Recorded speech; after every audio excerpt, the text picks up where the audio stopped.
This video contains subject matter that may be offensive and disturbing to some people. If you are the type to require a warning throughout a video or show, let this message serve as your warning. This channel discusses the harsh reality of true crime. If this warning is not sufficient for you, consider a different genre and unsubscribe from my channel immediately.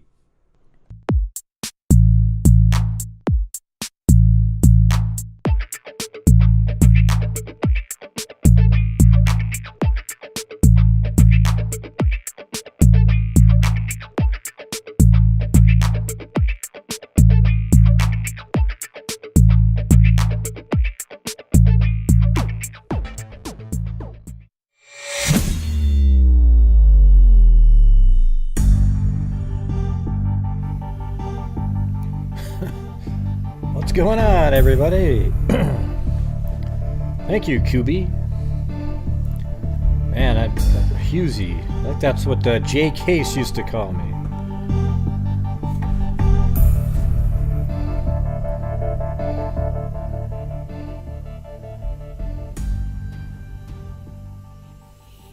All right.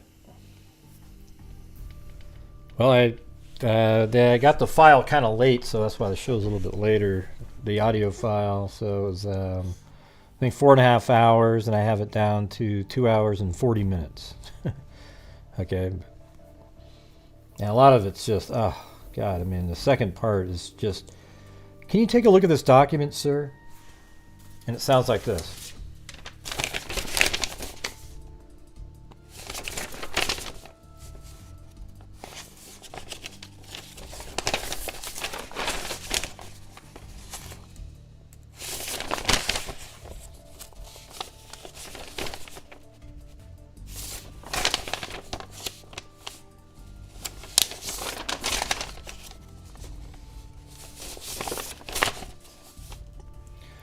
Yes, I've seen it. Okay, can you take a look at this one too?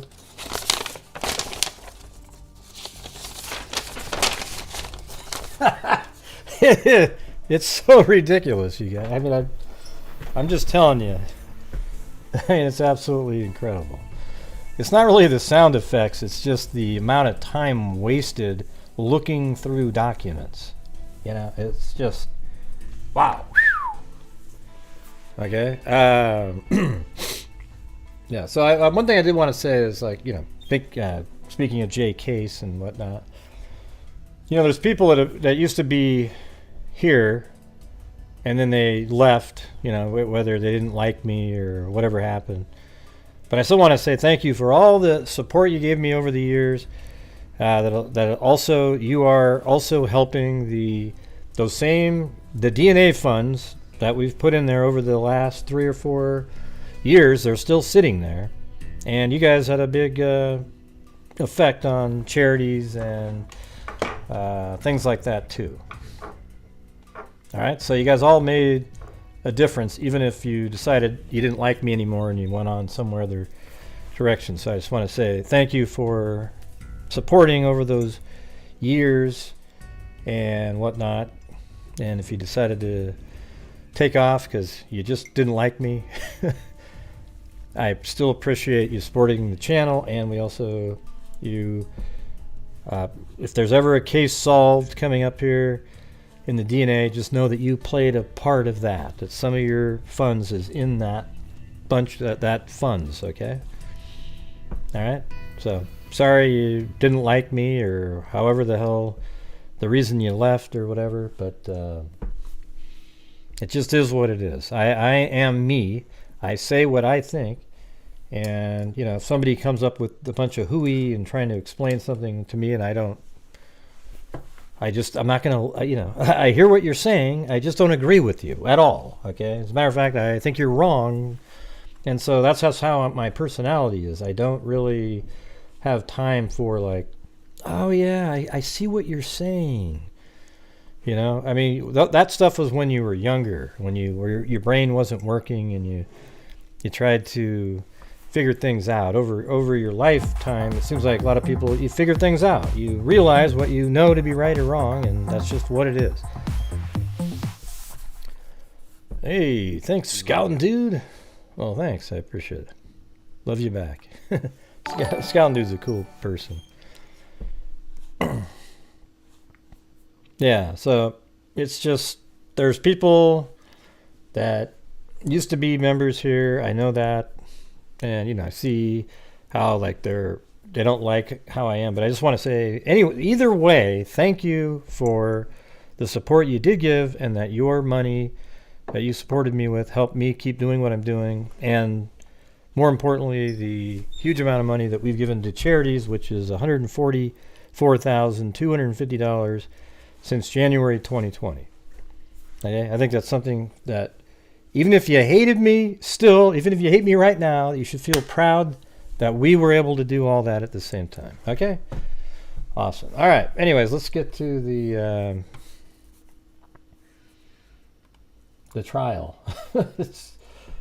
So day 6 is what I have it, but other people count voir dire. I don't. I feel like that's just a bunch of wasted time. I mean, I guess you do have to figure out. I mean, the whole jury selection thing, isn't it kind of weird? You get these automatic strikes. You can remove somebody that just isn't going to quite. I don't know, man. In some ways, it feels like it should be more random. Instead of you get to sort of try to tailor the types of people. I'd like to see the data behind some of these jury selection groups. I think she's still on there. Zulema Pastenes. I thought it was Pastines, but apparently it's Pastenes. All right. Awesome. Let's see. One other thing I was going to say. I apologize to Mickey Duff on the other show we had today, and I wanted to say it again on the main show. I'm sorry for how I was. I was doing my cold case, and then, I always I try to hold stuff back in the cold cases so that at the end there's at least something interesting. And what I would say is, I don't mind if you guys go out and research the cold cases while I'm doing it, as long as you wait till I'm done before you go, hey, Gray, did you see this part? Found this when I was... And see, that would be cool, okay? And that's all I'm saying is I think people should do that. But I talked to her, I apologized to her, and, she didn't deserve, me being, really frustrated and grumpy about that. It's just... I've done that before as well, but I don't know. She was just out, here's the thing is I don't want to, take away somebody's joy to go out and do, research, you're like, ooh, wow, this is so interesting. And then I go, hey, screw you, man, let me, that kind of sucks. People can do whatever they want, but when I'm telling the story on here, just wait till I'm done with the story, then say, hey, great, did you see this one? And then people can send me links and we can start adding to what we already covered, right? Does that make sense? Wow, you're throwing me in jail right at the start of the show, Zozo? Man, holy crap, I didn't even get 2 minutes into this sucker. Wow. Anyways, I don't mind if anybody looks up stuff, and then at the end, let me know what it is that you found. And I also don't want it to be a place where if you're making a joke, and maybe it isn't quite, right there, that you get oh my God, remove that thing, remove it. People, we're getting way too soft as a society. I think we all can see that. And so many things are inappropriate and just, doesn't it feel like you're walking on eggshells, pretty much? Isn't that just what it feels like? Life in prison. What the hell did I do?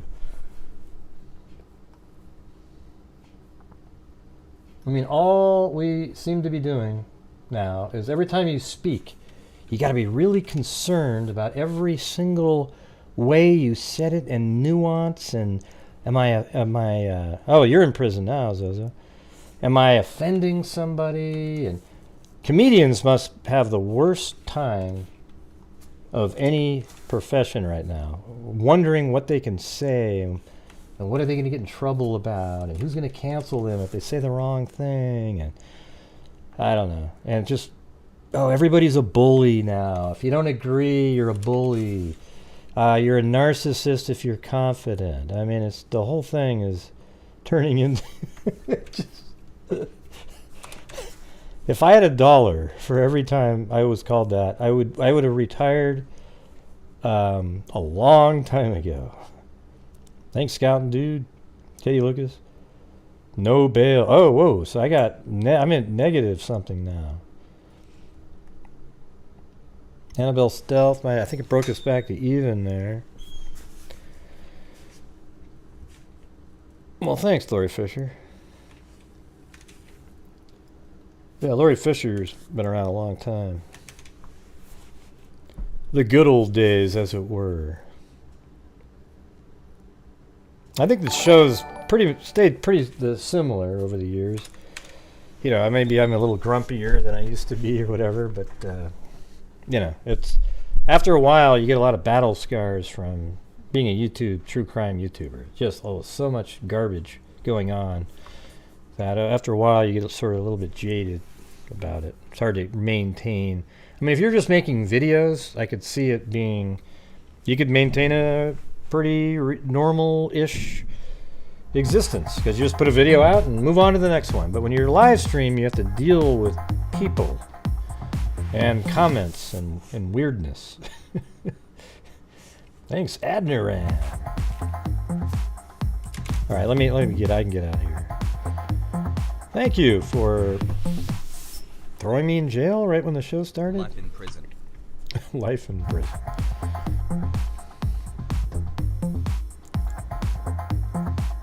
Yeah, it's just, you know, I'm trying to... So mean. God, doesn't it look like Chloe saw that? Oh, look at it. He looked up at it. Never. Chloe, look at that thing. Thanks, Scott, dude.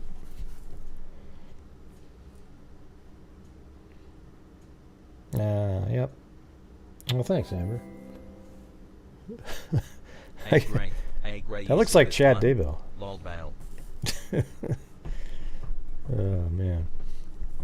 I might have to switch that back to the female voice. I like that one better. Isn't it weird how people who get offended can say what they want there? Yeah.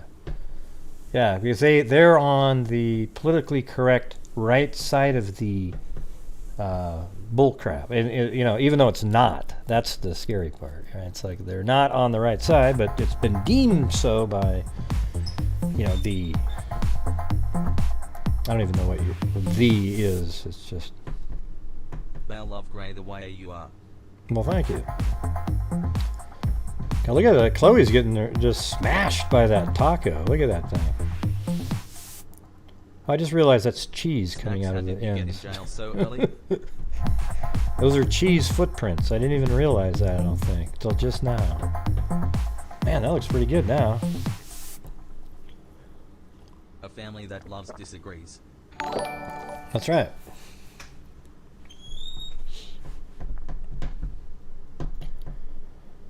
Yeah, and what I say often that seems to bug people is I say, listen, if what I'm saying is too much for you, you're welcome just to, you know, you don't have to watch my show. And they act like that's an insult, as if I should have said something like, what is it that you don't like? I'll never say it again because I just really want you to watch. Please. Yeah, I don't know why that's an insult. I go, yeah, you don't have to watch my show. If you don't like me, just watch something else. You're not forced to. It's so easy. Right. Okay, so let's do it. Let's get going on this. So we can listen to the... I try to trim out as much paper shuffling as possible. And I might even have deleted a couple words here and there because, man, it was getting crazy. I mean, 4.5 hours, I think 45 minutes of it was paper shuffling. All right, we will go on the record, KCR 22. I think I got it pretty dialed in on the so the speed, and then you have to do the pitch shift. So I think I got that pretty good. And then on the screen, we're going to do the... let's just use this one because then you can still see the dogs. Let me change up the mug folder really quick. I'm gonna make it. Let's see, what do we got? I'll just pick one. Folder number 7. There we go. And get rid of 4.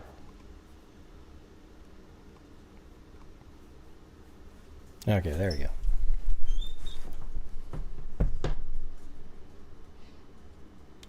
I don't understand why people would continue to watch. Yeah, I know. Well, that's the thing. That's what somebody told me today. They were like, Gray, I would send you, I don't like, I realize I don't like your show, but I kept sending money in.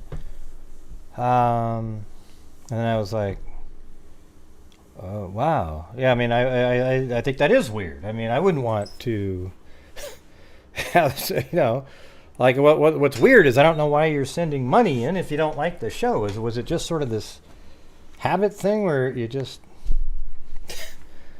I don't know, man. Anyways, it is what it is. Thank you for all the people that were here and have left, helped out. You made a difference too. I am now going to play the trial. Okay, here we go. 21-1624, State versus Lori Noreen Vallow. This is jury trial scheduled today, continuing with the state's case in chief. On Danielle Is the up state there. will be ready to proceed this morning? Yes, Your Honor. Good morning. Morning. Is the defense ready to proceed? Yes, Your Honor. Very well. I'll note that all counsel is present. The defendant is present as well with her attorneys. Before we get started, I will reiterate there's a conduct order in effect in this case. The conduct order prevents any use of any device to record, photograph, or transmit sounds or images from the courtroom. I'll also note that the conduct order in paragraph 2D indicates any activity or behavior which is considered disruptive may result in removal from the courtroom. We're starting our proceedings late this morning because we do have a participant here that's causing disruption in our courtroom proceedings based on their conduct. Yeah, isn't this crazy? There was a participant in the courtroom that was taking pictures with their cell phone. I mean, what the? Are you kidding? Talk to the bailiffs about that. What's that? Whoa. All right, thank you for sorting out that technical issue. Anyway, I had a sidebar with counsel also with their observations, talked to courthouse security, and so I am going to request at this time that the bailiffs remove this person from the courtroom for the proceedings today based on their conduct. So I'm not going to name the individual by name, but I am going to require that they be removed from the proceedings today for disrupting the courtroom. So bailiffs, if you could please identify that person and have them exit the courtroom at this time, I'll enforce that term of the order. All right, I very much appreciate the bailiffs in maintaining courtroom order for this trial as it goes forward, and as they've done so up to this point. We'll continue to strictly enforce the courtroom conduct order. I also appreciate counsel advising the court of what was observed this morning, requiring that person in attendance to be excused. So with that in mind, we are ready to proceed with this. We'll have the jurors brought in, and then just to clarify with the state, is Ms. Pastenes going to be continuing on the stand this morning? Yes, I believe we're in the defendant's cross, so she is in the witness room just waiting. Okay, thank you for that, Ms. Smith. So let's have the jurors brought in, and then we'll continue with her testimony. Somebody said it was me? I wasn't at the courthouse. What do you mean? What'd I do this time? Thank you. Please be seated.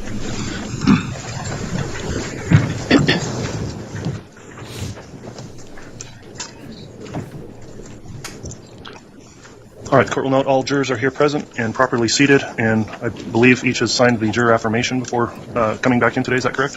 All right, thank you. Again, I appreciate very much your continued service in this case and your continued compliance with the admonishments that are given to you each day when you leave. I hope you had a good break over the weekend, and we're going to continue now with the cross-examination of this witness, Zulema Pastenes. Mr. Thomas, I believe, was conducting cross-examination when we broke last week, and I'll remind you, Ms. Pastenes, you are still under oath for your testimony. So with that in mind, Mr. Thomas, you can continue your cross. Zulema Pastenes. Come on down!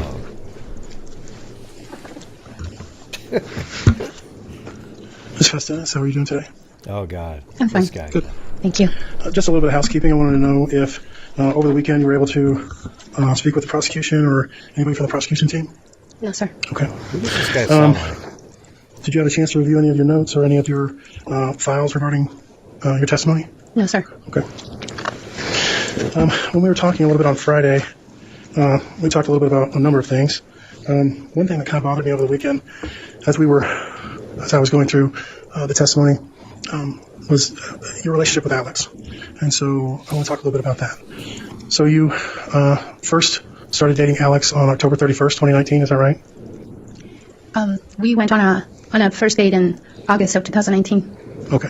I believe you said, you testified that October 31st was the first time that you had went on a date with him, so apparently I'm mistaken. So tell me a little bit about what happened in August. In August, we went out to dinner. What I testified for around that happened on I'm sorry, on October 31st, but that was the first time that we ever kissed or that we ever held hands. Okay. So between August, going out to dinner, and October 31st, that was August of 2019, right? Correct. Okay. So how many times did you date between August and October 2019? Just a couple times. A couple more times between August, the first time you went to dinner, and the first time you kissed him was on October 31st. Correct. Okay. How was the and kiss, had by you the talked way? on the phone with him between August and October 31st? Was that something that you guys did? Yes. You're getting so technical.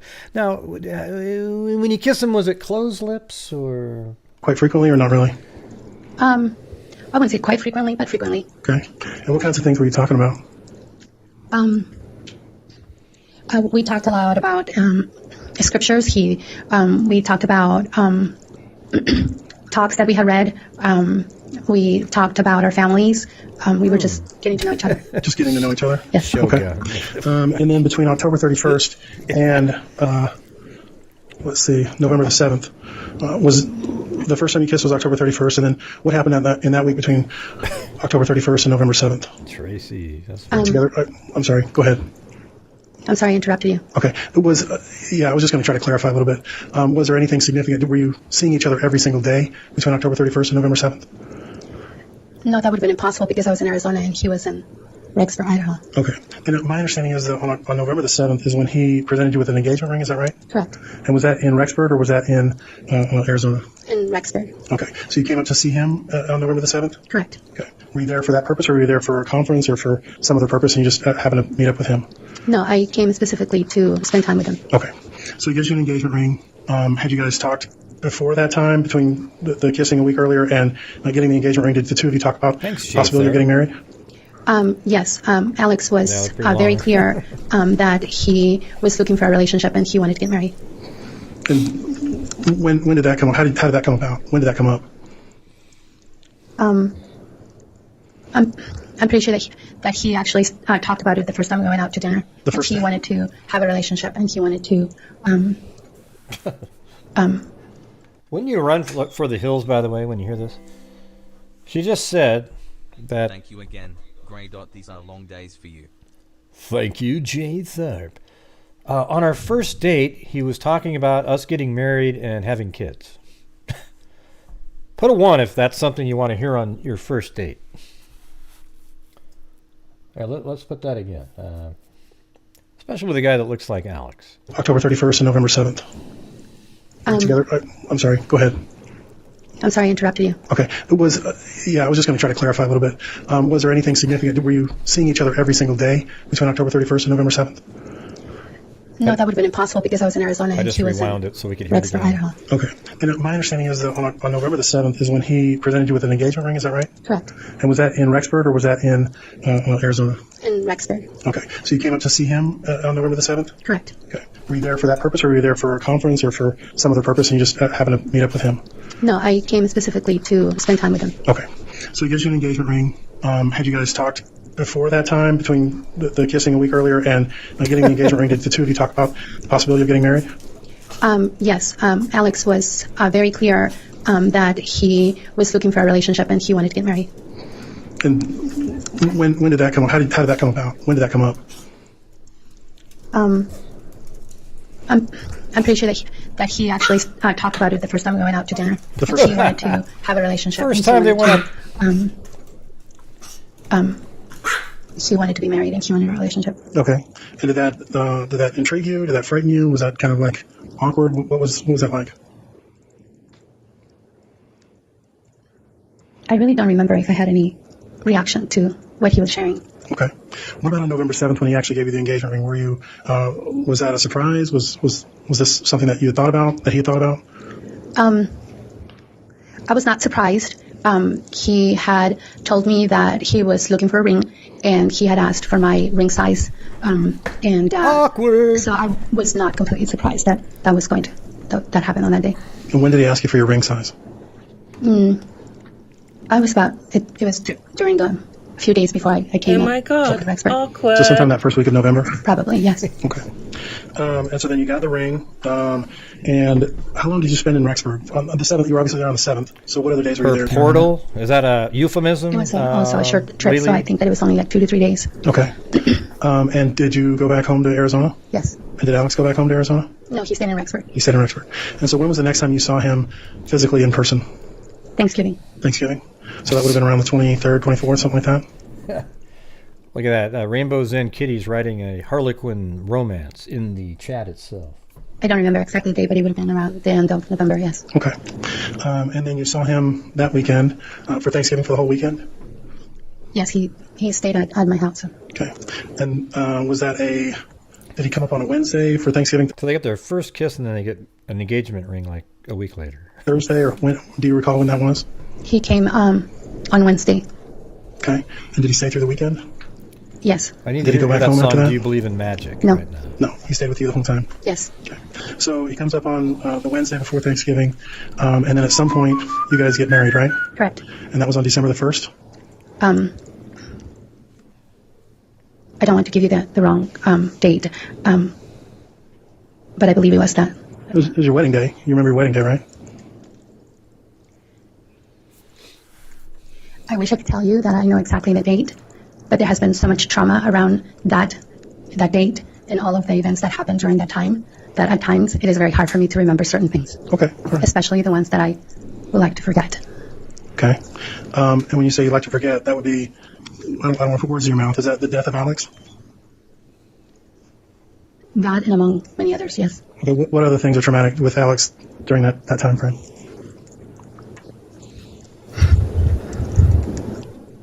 I'm trying to figure out why Lori's attorney is trying. I mean, it's almost like he's helping the prosecution out a little bit, like going places about just how the weirdness and how the occult was forming and how quickly things went.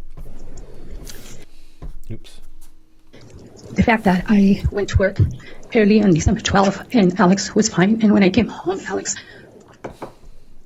was laying on the floor of my bathroom, dead. Right. Isn't that a little strange? Because that was the day after Tammy Daybell's body was exhumed, putting the pressure on the cult. And all of a sudden, Alex miraculously dies the next day. Whew. I believe in coincidences, but actually I don't. But there you go. And then the paramedics came and they started working on him. And then they took him to the hospital, to the emergency room. And they worked on him for about an hour. And they brought me back into the room where he was connected Nobody to moves machines, faster and than Usain Bolt. they were doing CPR on him. And then after many efforts to revive him, I had to give the okay. Let me ask you, Zulema, how come your son didn't even know who the hell he was when he was on the ground? I mean, you started dating, you got married and everything like that. But your son didn't even know who in the hell he was. Doesn't that make you, all of you, a little bit suspicious more of Zulema? Was Alex just some sort of, I don't know. I don't really know what Alex was to her. But Alex dies, and her son didn't know who he was, basically, when he was on the ground. To have the machines turned off. That is very traumatic. He's a world-class sprinter, world record holder in the 200 and the 100 in track and field, Usain Bolt. I think it's for Jamaica. Yeah. Sorry.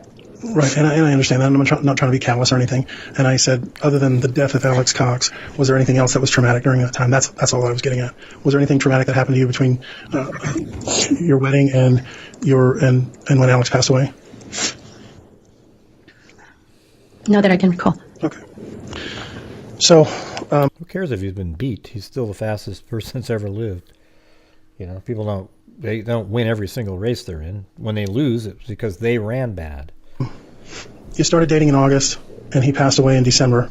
So you've got some of August, September, October, November, and part of December. So 3.5, maybe 4 months that you really knew him. Is that right?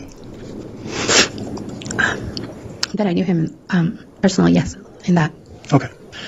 My question is, and my problem is that you made a statement to the prosecution that Alex would do anything for Lori, and you knew that with some sort of a surety.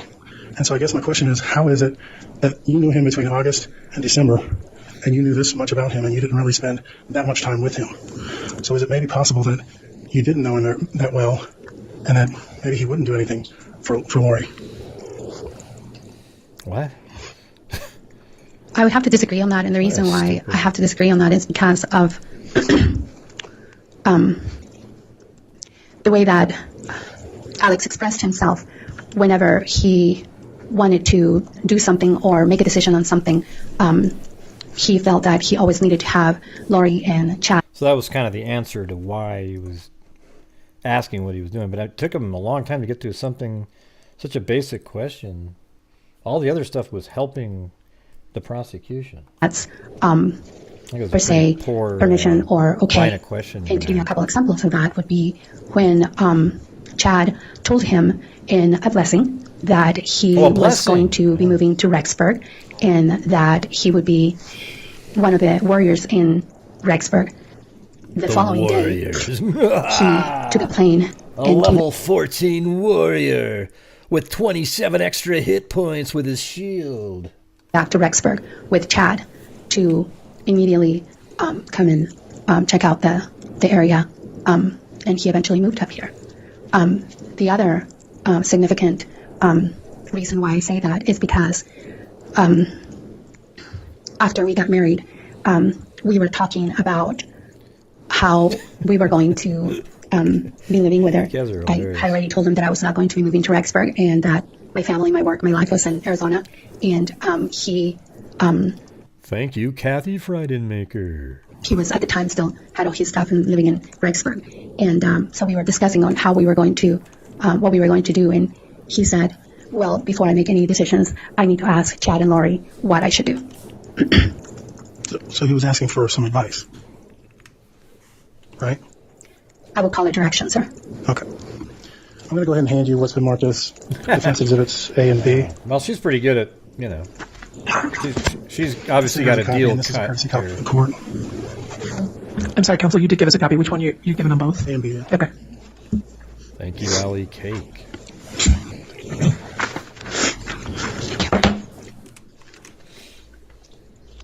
Can you identify what I just handed you?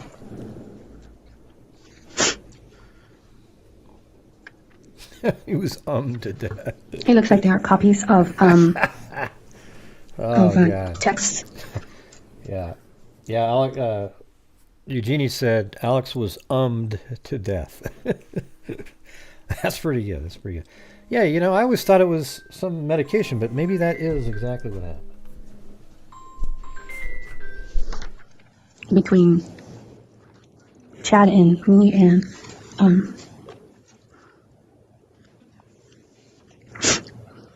the other one appears to be between Lori and I. Mm-hmm. Do you recall testifying at the grand jury? Yes. Do you recall identifying these specific documents as being text messages between you and Chad and you and Lori? Yeah, I believe so. Mm-hmm. So they don't appear to be what they are. I mean, they are those text messages, right? Okay, yes. You previously identified them? Mm-hmm. Yes? Yes. Okay, all right.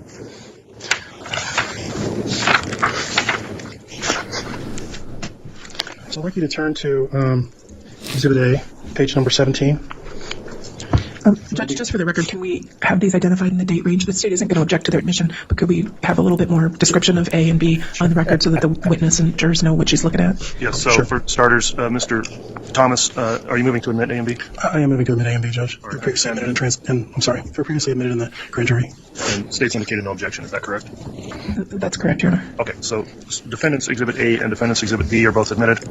And then Mr. Thomas is just a request to identify specifically where in the admitted exhibit you're going, so if you do that, please. Sure. Ms. Pastenes, I'd like you to turn to Exhibit A, which is an extraction report, Cellbrite report. And I'd like you to turn to page 17. It would be item number 224.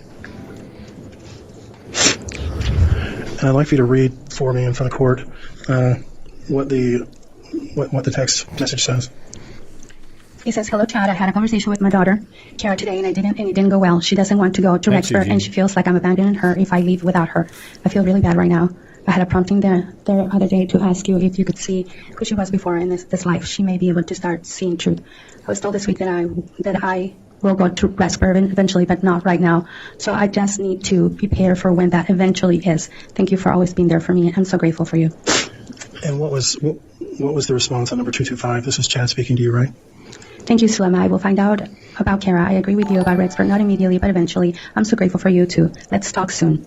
So in 224, you said, "I was told this week that I will go to Rexburg." Do you recall seeing that? Eventually, but not right now. Okay. I guess what I'm asking is, you're saying that Chad told you, and I'm asking who told you. Thanks, Blue Eyes Crying. During this time, I was quite confused. I have to tell you the context of this, because otherwise it gets taken out of context. That's what we're trying to do. During this time, Lori and Chad were really pushing me to move to Rexburg, and they continued to do that throughout this whole entire time. Chad had even given me blessings telling me that I needed to move to Rexburg. It didn't make sense to me to move to Rexburg since I didn't have anybody there. No, didn't have my life, my job, my family was not there, and they continued to push me. And I really, really trusted these people. I trusted that they said that they were who they said they were. Chad said that he didn't have a veil, that he could see to the other side. Thank you to, let's see, Patty Blaine for bail on a super chat. I mean, a PayPal. Thanks. And that he was That's the first time I constantly being think guided by anybody's ever angels and by other heavenly beings. Lori had said that she had conversations with Jesus Christ. I trusted them. It was very hard for me during this time, and I was very confused. So I started praying and asking if I could have an answer of myself of what I needed to do. And during one time when I was praying, I heard this exactly how it is here. You will go to Rexburg eventually, but not right now. And I Like out loud? knew that was my answer. That eventually Wow. could have been any other time, but not at that time. You're nuts. So it wasn't Chad pushing you, and it wasn't Lori pushing you. It was Oh, the yes, Lord. they were, sir. It was the Lord telling you, right? You prayed about it, and this was your answer. I'm going to repeat that. Just yes or no. Chad and We've already- Lori. No, I'm Chad. sorry. Yes or no. Judge, I'm going to object. If you would allow the witness to answer, she's trying to answer his question, but he cuts her off. Well, in that aspect, it was a yes or no direct leading question, or a leading question, so you can re-ask your question if you want, and the witness doesn't necessarily get to go in further detail if it's just a yes or no question. So yes or no, did you pray about it? Yes. And yes or no, did the Lord tell you that you would eventually go to Rexburg? Yes, but not right now. Okay. What in the hell? How about just go, I was delusional when I thought I heard the Lord tell me that out loud. That would sound better. I just, come on, give me a break. So it wasn't Chad and Lori who were pushing you to go to Rexburg? Yes, sir, they were. Okay. And every blessing. Gray, you're gave- so mean. What about the people who are... Okay.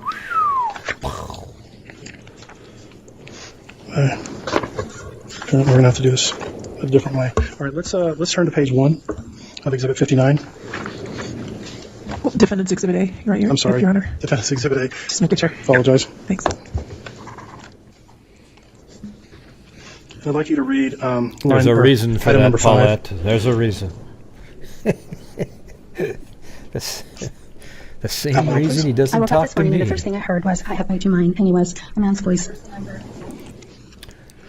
So for our court reporter, if you can read a little more slowly on those texts, please, that'll help the record stay clear. Thank you. I woke up this morning, and the first thing I heard was, I have made you mine, and it was a man's voice, not my voice. I believe I'm on the right path, and I'm getting closer. I feel so much better today than in the past week, so all you did for me worked. I'm starting to feel myself again. And this is from you to Chad, is that correct? Correct. All right. Now please turn to page 5. Item number 57. This is you talking to Chad again, correct? God, don't you wish that you had known these people were like this? And then we could have just trolled the hell out of these people before they were even evil or anything. Like they're just sitting around in their house and we come in. Lori, Zulema, you're going to be a very powerful woman. A warrior.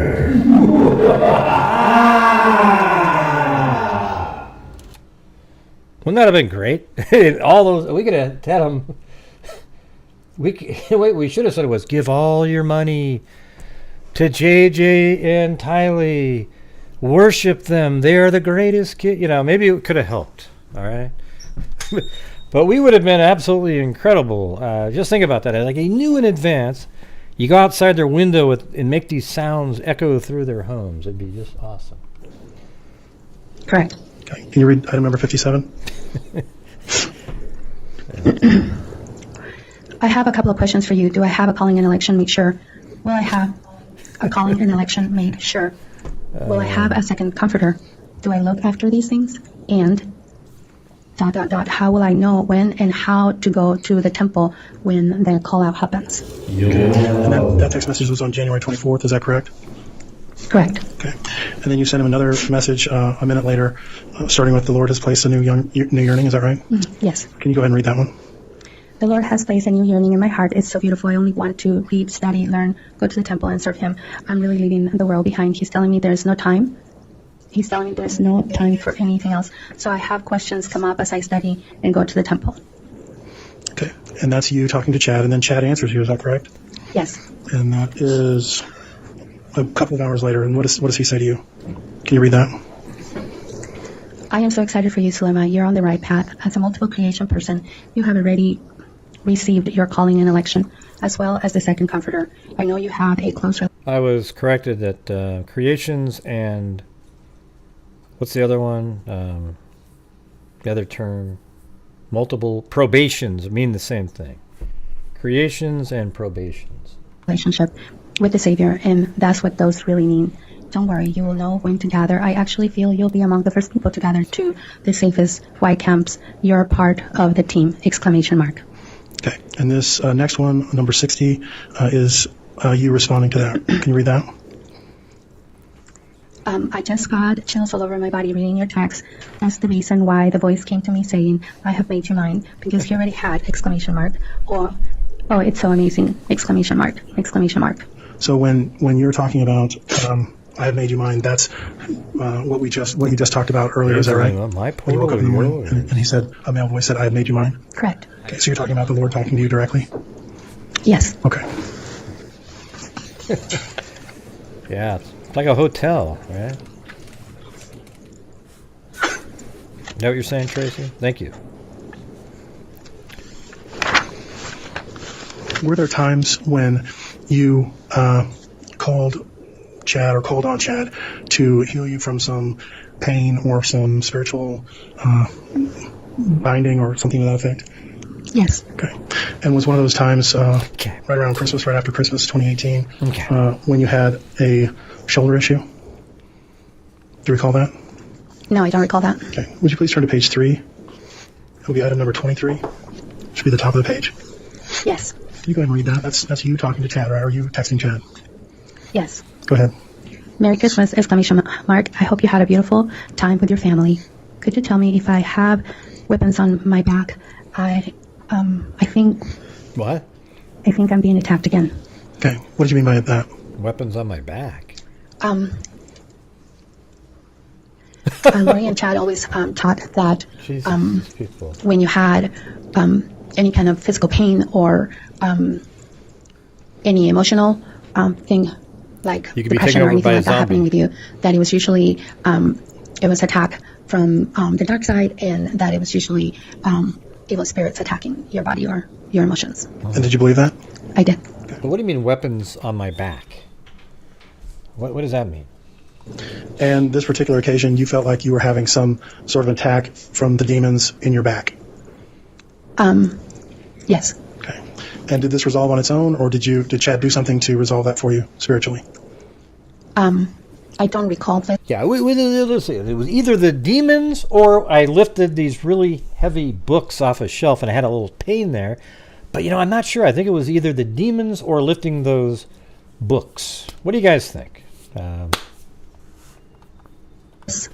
So let's keep reading. Okay. Let's do number 24 on that same page, page 3. Go ahead. Hi, Zulema. I have captured and sealed away the evil spirits that were attacking you, and I have removed the weapons from you. I am healing the damage. What does that even mean? Okay. And did you feel like that actually worked, or do you think that was just hocus pocus? there were times when Chad would say that he was doing some kind of energy work or some kind of taking all those spirits away, that I would actually feel better afterwards. And this was one of those times, right? Like I said, I don't recall this this conversation. So Okay, let's it's read possible. let's read number 27 on that same page. This is Okay. you talking to Chad on a text. Okay. Oh my goodness, I can move my shoulder blade now! Exclamation mark. Thank you! Exclamation mark. Okay. And the first text was at 9:06 p.m., correct? Correct. And the text that you said you could now move your shoulder blade was at 9:22 p.m., correct? Correct. I can Okay. now move my shoulder blade. So, in that 15-minute you span, must have exercised the you demons. feel like you were healed? I feel better. Apparently, yes. Cuckoo, cuckoo, Did Chad or Lori cuckoo, ever cuckoo. tell you to hurt anyone spiritually?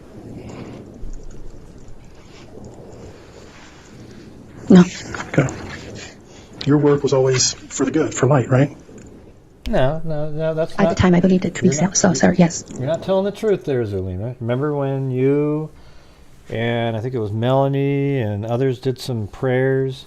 Like a casting against Charles, right? So isn't that kind of that? But somehow, after that time, you now believe that you were working for the dark side or for darkness or evil? Yeah, Ned Schneider.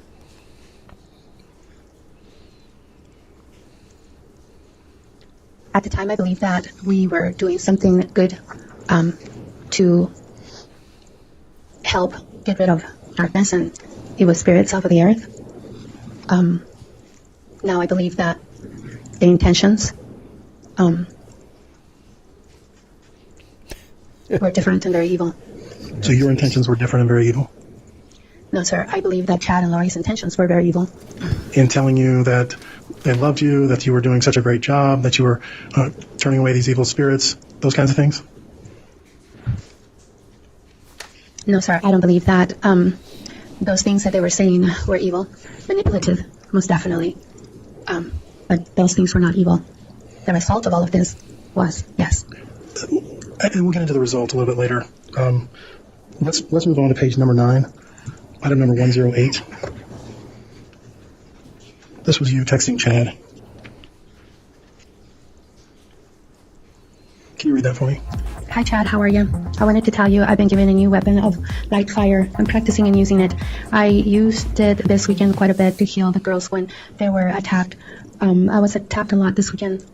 A lot! Exclamation mark. Thank I'm you, using Kelly the fire to gal. heal me, but I still feel my body in pain and worn out. Can you please do some healing on me? So tell me what light fire is.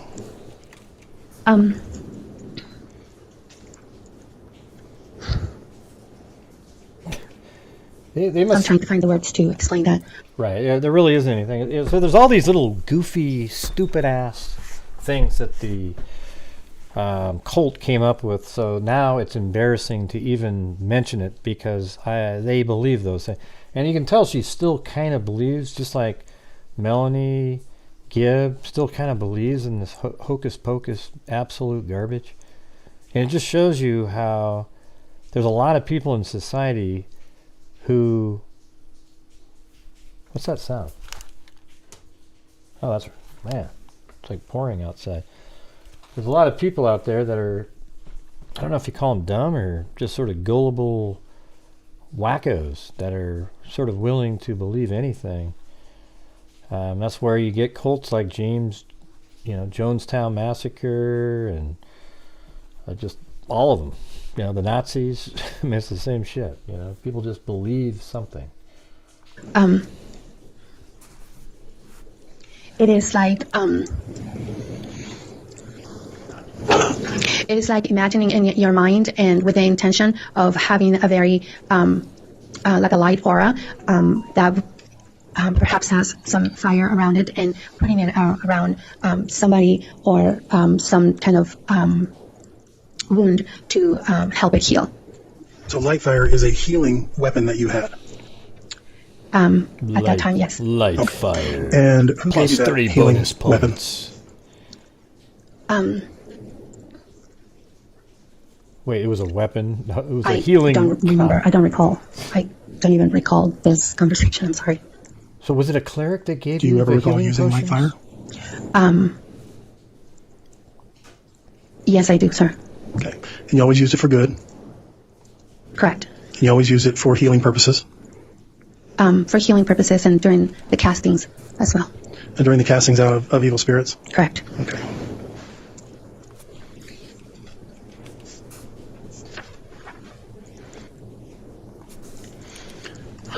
This weekend, my team and I were talking a little bit about your testimony, and there was some debate as to whether or not. Objection to the commentary, Your Honor. I'll sustain that. Okay.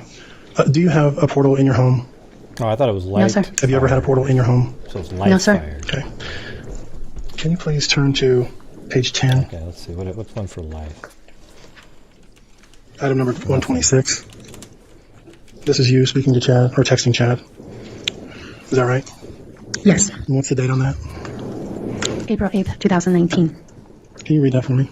I would love that. I want to see if you could help me create a portal at home to get answers at. Okay. So do you recall asking Chad about how to make a portal or how to help you create a portal at home? I don't recall saying that, but it's there, so yes, I did. Zulema, the way you build a portal. Open your closet and think of a portal. You are now in a portal. Wow, that seems pretty simple. Asking. So you asked, but you Yeah, never so you had a just portal use at your house. closet, everybody. It's fantastic. You recall doing some castings out of demons with Lori and Isn't that amazing? You just open your closet and call it a portal, and therefore it is one. some of the other women that were in your small group, correct? Correct. And one of those castings out was a demon by the name of Garrett. Is that right? Correct. Okay. And you didn't cast him out by yourself. There were some other people in that particular prayer meeting. Is that right? Correct.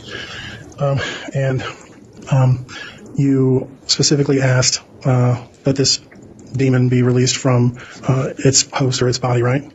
Correct. And did that actually happen?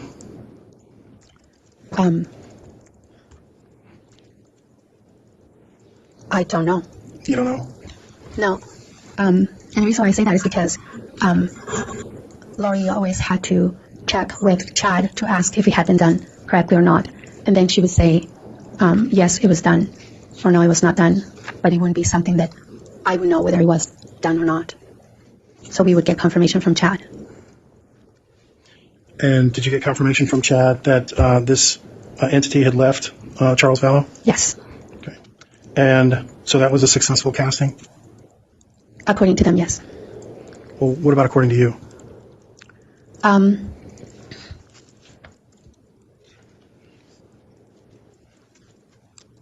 I didn't know whether it was done correctly or effectively, or if we had cast out a spirit or a demon. I only had faith that they were telling us the truth. So you never had faith that any of your castings had ever actually... Thank you, come true? Traveling Teresa. Sorry, I missed that. It was my wife. You never came knew with on. surety, I guess. Objection. Can the witness be allowed to answer? Yeah, we'll sustain that. She was in the middle of an answer, Mr. Thomas. Okay. I personally didn't have a confirmation that those evil spirits or demons were cast out. I trusted and believed what Lori and Chad were saying that had happened as a result. Okay. And then... Here, let me test some of these other voices really quick. Hold on. Testing. How about that one? Hello. Hal. My name is Hal. Testing, testing. 1, 2, 3. Hello. My name is Hal. I like this one right here, though. This is the good... Oh. I can be Chad Daybell. No thanks. All right, anyways, here we go. And this particular demon left Charles Vallow, and there was another demon that went into Charles Vallow. Is that right? That's what Lori and Chad said, yes. But you didn't think this was true? I believed what they said, yes. Okay. So you thought that another demon was in Charles as well? Yes, I believe them. Okay. And...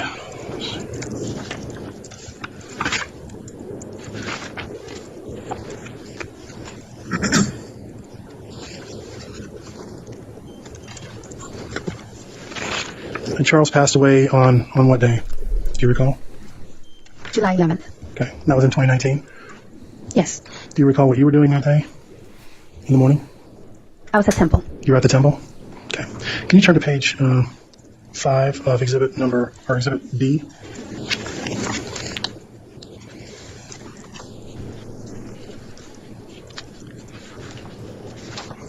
Can you turn to number 69 and 70, and can you read those?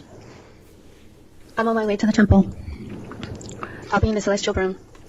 So 69 is I'm on my way to the temple, and 70 is I'll be in the celestial room, correct? Correct. Do you recall what you were doing? Objection, Your Honor. Can we just have since we switched exhibits, can we have the to and from, so that puts these in context, please? With switching exhibits, I do think, indicate that these communications involved. Okay. Exhibit B is an extraction report. If you'll turn to the front page, is that correct? To the front page 1? Yes. And the participants are 564 806 929 562. Is that your number? Is that your phone number? Or was that your phone number? Those are Lori's numbers. Oh, those are both Lori's numbers? Correct. Okay. So this is you talking to Lori. Is that right? Correct. Okay. So 69, you were talking to Lori, right? And you say I'm on my way to the temple? On page 5? Correct. Okay. And on number 70, page 5, you say I'll be in the celestial room? Correct. Okay. And then number 71, would you read that for me? As I was working on Hebrews today in the temple, I was told he will be taken as he is. I don't know what that means. Then I was shown to only put light, the brightest light, from the top and the bottom at the same time, meaning in the middle. So I've been doing that all day. 7-Eleven. I hope today is a good day for all of this to end. Okay. So you were in the temple. You went into the temple sometime shortly before 9 a.m. Is that right? Yes. Okay.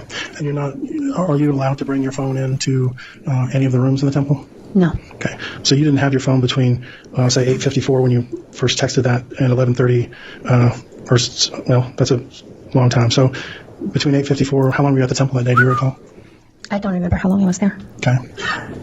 And so you specifically recall that you were at the temple and that this specific thing happened to you? Yes, I remember this. Okay. And this was when you were casting out hippos? Yes, sir. I was supposed to meet Lori at the temple that day. And we were supposed to be working on hippos together. Hippos. And she didn't come. Okay. But you had an experience where you did some casting out of hippos in the celestial room of the temple, is that right? Yes. Okay. Was there a time, and I'm sorry I specifically don't have this, it wasn't attached to the grand jury exhibit, but was there a time that you had an experience? But ma'am, as you've learned since then, you realize there was no Hiplos, right? That would be the great question. Just a cat, because she'll go, well, I think there really could have been something, and she'd look crazy. In the temple where you went to the Phoenix Temple in the celestial room and some heavenly beings showed up. Do you recall that? I remember saying that, but I was lying. Yes, I do. This is something you won't soon forget, right? I mean, it's pretty spiritual. Yes. Pretty powerful. Yes. You said the Heavenly Father was there? Yes, I believe so. And Heavenly Mother was there? I believe so. Wow, and Jesus was there? Wow. So Yes. And your eternal husband was there? Yes. And who was that? Ned I Schneider. couldn't see who was. Well, then how do you know? Do you recall what happened on that day? No, sir. You remember that you saw Heavenly Father, Heavenly Mother, Jesus in the temple, but you don't know what happened? He actually laughed. I you know what?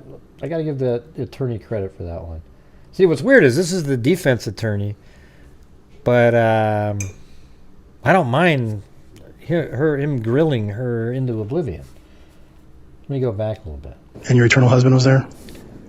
Well, Yes. Yeah, who's that? Who's that? I couldn't see who was. Wait, your eternal husband's there, but you couldn't see who it was. So, how in God's name do you know it was your eternal husband? Do you recall what happened on that day? No, sir. You remember He that laughed there. you saw Heavenly Father, Heavenly Mother, Jesus in the temple, but you don't I know. like this guy more now. All of a sudden, I like this attorney more because he just absolutely laughed right in your face. What happened? Yeah.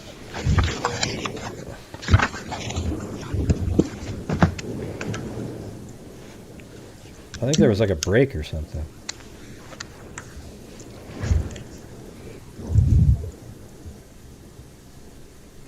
I'll withdraw the question, Judge. No further questions. Wow, that All was right, thank you, actually Mr. Thomas. wow. So that was actual time, right there. I almost want to listen to that again because that. Like, that's pretty crazy to ask that question. And what is she doing at that point? You don't remember anything, and she should remember, right? Biggest day of her life, and she doesn't remember a damn thing. And he just sits there and waits and just goes, no further questions. Now the jury probably thinks she's a liar at this point. And so that would mean what?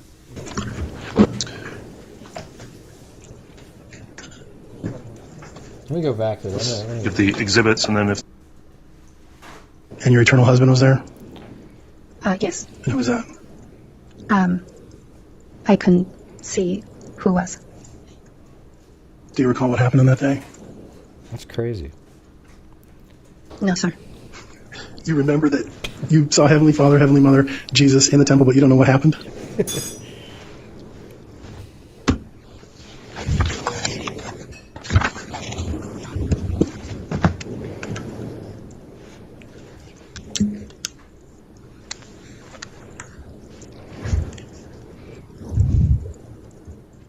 Wow. I'll withdraw the question, Judge. No further questions. all right, thank you, Mr. Thomas. That was great, man. God, what a joke. Let's get the exhibits, and then if there's redirect, Ms. Smith.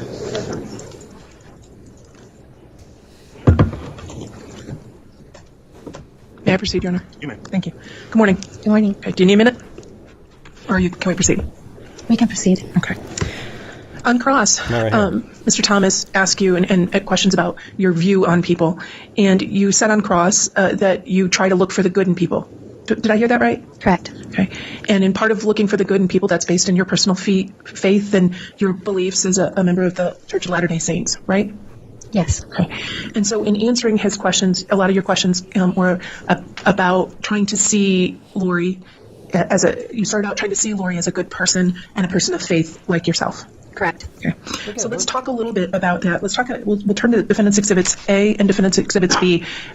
So the exhibit, the defense counsel admitted, Exhibit B is a cell phone extraction of your cell phone because you allowed law enforcement to take your phone and to dump or download your phone, right? Correct. Okay. And that they took out the phone numbers and some of the texts that you between you and Lori, right? Correct. Okay. And on this exhibit, there are two phone numbers that Lori would text you from that aren't just in this exhibit, right? Correct. Okay. And can you just read those numbers into the record so that we have them for future use? It's the numbers where it says participants. Yes. 56 Thank you, Mickey Duff. 480-692-9562. Okay. And the second one? 480-692-9562. Okay. And these are text messages that only go from in Exhibit B, where you just read those phone numbers, from February 5th of 2019 to August 30th of 2019. If you want to look at the first page and page 20. That is correct. Okay. So there had been texting communications before that, right? Yes. And there were texting communications after August, right? Correct. But these texting communications for Lori were fairly, with Lori, were very typical of your conversations with her, weren't they? Yes. Okay. In fact, in Exhibit B, at least 14 times, Lori calls you a goddess or a powerful being or special. Yes. And she also would talk about your powers in your ability to influence the elements, wouldn't she? Yes. Okay. And so these texts, that's what she would say in text. Would she say similar things to you personally in conversations? Yes. Did she tell you were special? She said that I was very special, that my mission was the most important one, and that She could affect the elements. Alex was a warrior. Chad was a mage and a cleric. Lori was a sorcerer. It's absolutely incredible, everybody. they always were looking out for me because my mission was the most important one. Melanie Boudreau was a court jester. And did she just say that once, or did she say that more than once? several times. Okay. Over the course of, the year and a half, you were friends with her. Correct. Okay. And Chad, he would call you a goddess. Yes. In fact, in one of the texts, he called you a goddess of the earth. Correct. And in his communications with you, he would regularly tell you how special you were, right? Yes, all the time. And in his texts and his calls with you, he let you know that you had a special mission to fulfill, right? Yes. Yes. And that special mission was a mission that he identified for you, right? Yes. And that special mission he gave you, he and Lori would reiterate in text and email and phone calls about how special you were and how special your powers were, right? Yes. Speaking of special, if you guys would like to help support the Gray Hughes Investigates channel, where we're on currently our 11th or 10th hour of streaming today, it would be great to, help support the channel so that it seems worth it to spend that many hours. All right. So if you guys can, if you want to buy one of the notebooks for Blue, the dog that you saw on the screen a minute ago, the mascot of the channel, basically, Blue, there's a notebook with him. That's $25. You get the pen, Blue notebook, and the, the stress ball. Or you can send in super chats or become a channel member. It all goes to the same place. All right. So thank you very much. And until next time, just kidding. Anyways, thank you. Appreciate it. Matthew Ludovico just gave away a membership. Hopefully it doesn't go to somebody who hates me but is just hanging out in the chat. All right. And how did that make you respond when they constantly let you know how special you were? They constantly drew on faith and your belief. How did you feel? It made me feel very good and very special. I started to really believe it. Okay. And so they would have these conversations with you, and they would make you feel this way. And did you feel empowered? Jackson, leading, Yes. Judge. It's already been responded to, but it is leading. Understand? I'll slow it down. My question is, if Chad and Lori made you feel special and empowered, did you ever see that they did the same thing with other people? Yes, they did the same with other people as well. Okay. What about Alex? Did you see the same sort of pattern happen with Alex? Yeah. Can you give us an example of how they made Alex feel empowered and special? They told him that Alex had been the angel that had come to Saul before he became Paul, and he was the one that had talked to him and made him blind, and at that time so that he would mend his ways and become a follower of Jesus Christ. They also told him that he had been an angel before, and that... Zulema, do you really realize how embarrassing you are as a human being? You sound like an absolute clown. He was an angel that had appeared to Joseph Smith, and they told him that he had been. You know what I think? I actually think the way she's talking is affecting the super chats. The see, look at even Tosh put it in there, and I think that is having they've cast a spell using on all of you. Will you be able to break that spell? We'll find out. He had been exalted with you can see right with his here. wife. His wife's name was Holly, and that he had been a very powerful warrior, and that he had unmasked Satan in another creation. Look at you guys. Is in her name. Zulema. Zulema, but you go the U and the M. Not too many of those. And that is the reason why Satan had so much animosity towards him. It's working, you guys. So Their let me spell's ask you, working. You had multiple conversations with Alex. Did Alex believe what Lori and Chad told him about his power from his previous lives? Yes, he believed it. In fact, if I remember some other evidence correctly, did Alex, after hearing about the need to move to Rexburg, quit his job? Yes, he quit his job and he moved to Rexburg. Okay, he sold items, and that was at the direction of Lori and the direction of Chad. Yes, they gave him a blessing and told him to move to Rexburg. So make sure I understand, he quit his job and moved to Rexburg. Yes, he even left a lot of his belongings in his house, and he broke his lease and moved to Rexburg. Okay. And one of his, do I have this right? One of his primary missions was to protect Lori? Is that correct? Chad and Lori were telling him that the only reason why he had come to Earth in this time was the sole purpose was to protect Lori. So each time the group did a casting, and I want to make sure the castings weren't a prayer group, were they? Yes, some of them were. Okay. And the castings themselves, were they part of a prayer service, or did they have another added element?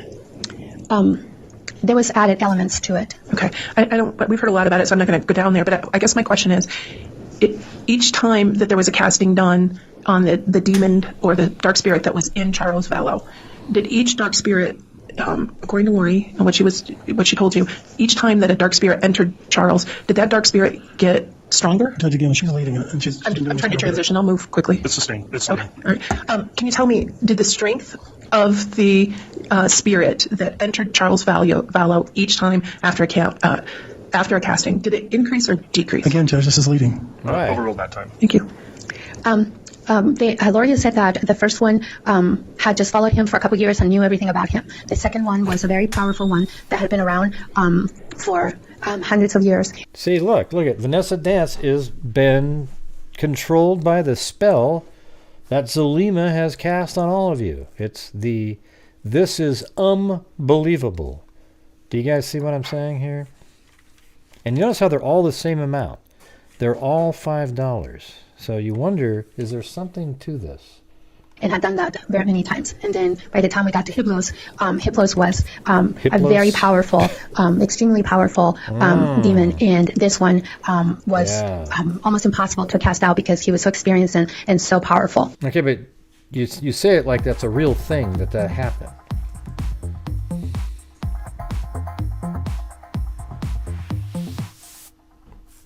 Thank you. This is unbelievable. Vanessa Dance. And so, in order for a body, you know what's amazing is it said it correctly. not a person, not to be possessed again by another dark spirit, the body had to be destroyed. Is that right? Correct. Okay. And Alex believed that. Alex believed everything they told him.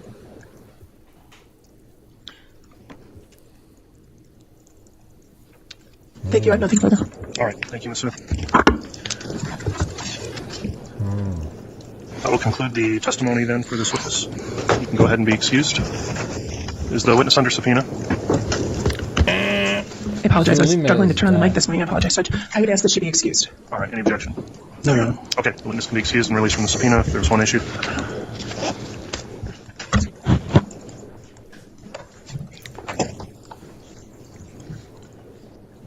All right. The state can call its next witness. The state calls Colby Ryan. Colby Ryan. All right. Hey, thanks, Hammer Maiden. I'm more of an ugaholic. I do not suffer from ums. The only way to cure a bad case of ums is a wave. Hey, there you go. I totally agree. My sales pitches don't work for some reason. I'm So more of an alcoholic. I do not suffer from you. that would be awesome. The only way to cure a bad case of ums is a ocean wave, ocean wave, ocean wave. There we go. That's the only way, you guys. All right, Mr. Ryan, before we get An ugh, The state calls Colby Ryan. an ugaholic. Ugh. All right, Mr. Ryan, before we get started, just a few things. First, have you followed any of the testimony of this trial online, on the news, or watched it from any of the viewing locations? No. Okay, thank you for that. Also, we are making a record with the court reporter, so please make verbal responses to any questions and try to avoid speaking at the same time as anyone asking you any questions. With that in mind, Thank Mr. you, Wood, Andrew. you can inquire. Thank you. Mr. Ryan, can you state your name and spell your last name for the record? So it's Colby Ryan. Last name is Ryan. Thank you. Mr. Ryan, how do you know the defendant, Lori Vallow? She's my mother. Okay. I'd ask that the witness be shown States Exhibits 6 and 4.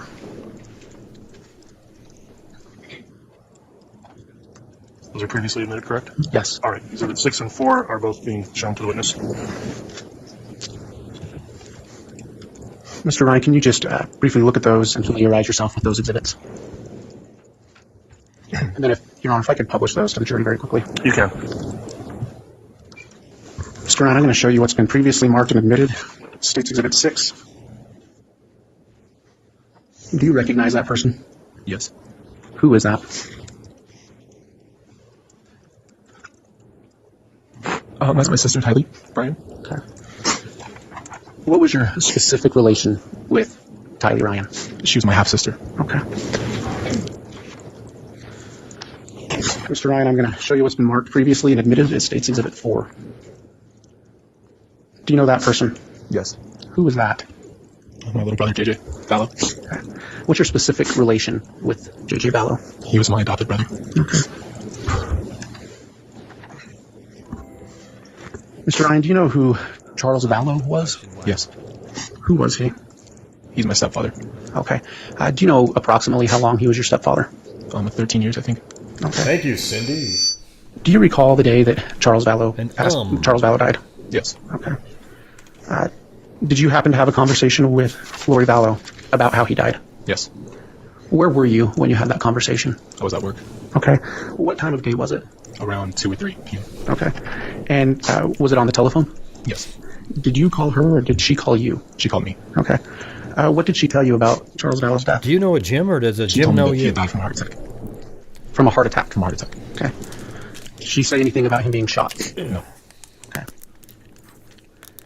Did you go over to Lori Vallow's house that day? Yes. When did you go over? After my shift, around 7, so I got there around 7:30. Okay. What did you see when you got there? When I opened the door, Tylee had answered the door and gave me a hug, and I didn't see anybody else in the house when I opened the door. Okay. Did you go inside? Yes. What did you see when you went inside? After I saw Tylee, I saw Alex sitting on the couch watching TV. Okay. And did you observe anything out of the ordinary about Alex? And let me clarify, is this Alex Cox? Yes. Okay. Did you observe anything out of the ordinary about Alex Cox? Yes. What was that?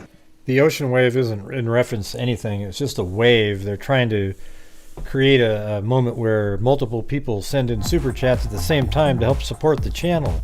But sometimes the waves come in and crash into the shore and just collapse. I don't even want to send this. I'm watching from my He was wearing a white... Ocean wave, Wait. ocean wave, Wait, what? ocean wave. If you want to send this, I'm watching from my closet. Thanks, Lori Will. Wow, you're in a portal. That's amazing. And also Danielle, the model. We have our real life model in here, you guys.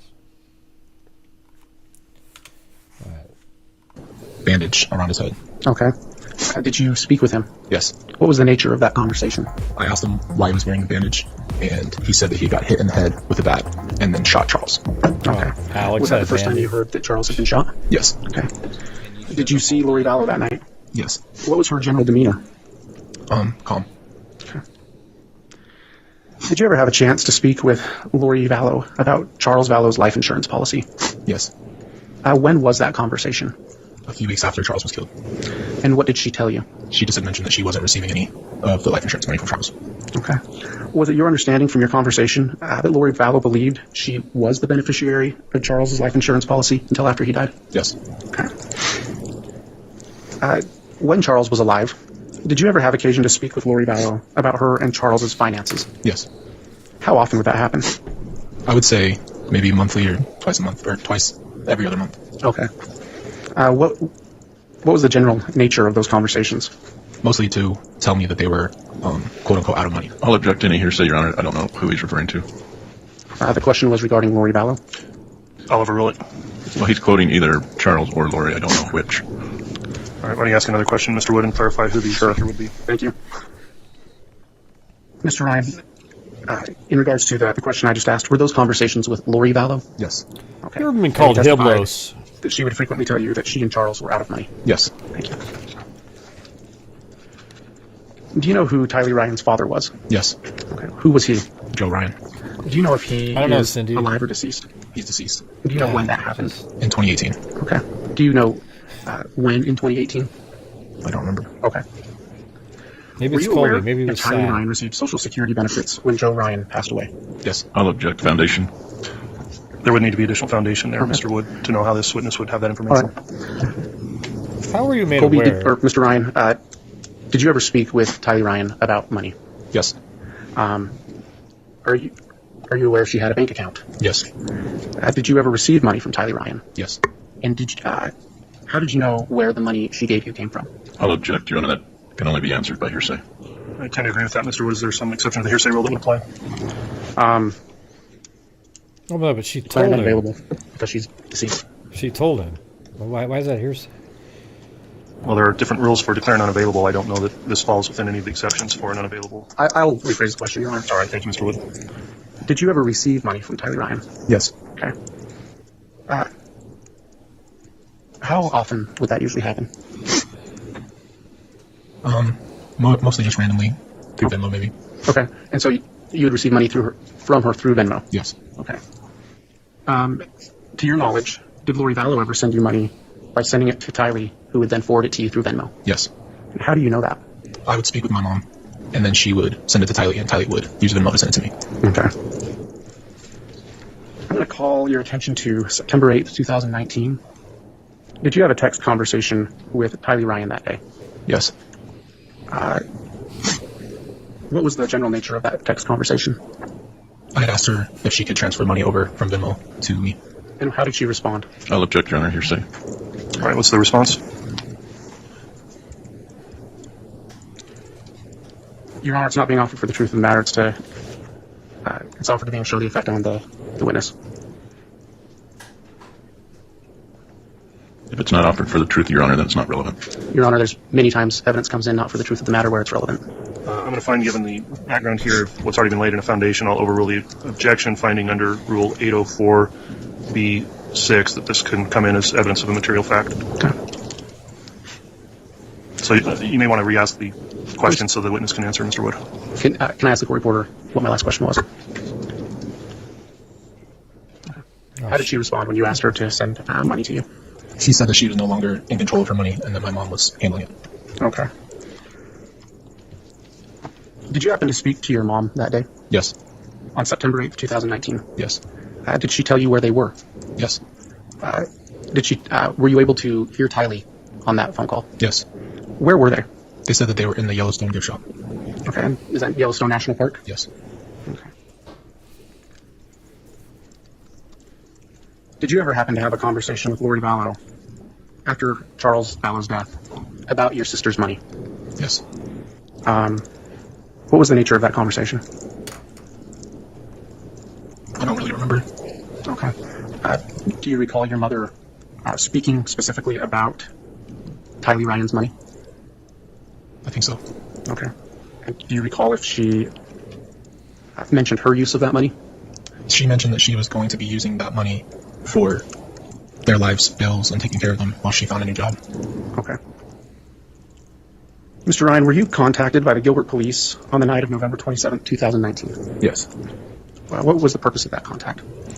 They were asking where Tylee was first, and then afterwards they asked me where JJ was. Okay. Was Tylee with you on November 27th of 2019? No. Was JJ with you on the night of November 27th, 2019? No. At that time, had you had cause to be concerned about Tylee Ryan? Yes. What gave rise to that concern? My conversations over text with her. Okay, and what was it about your conversations in text with Tylee that gave you concern?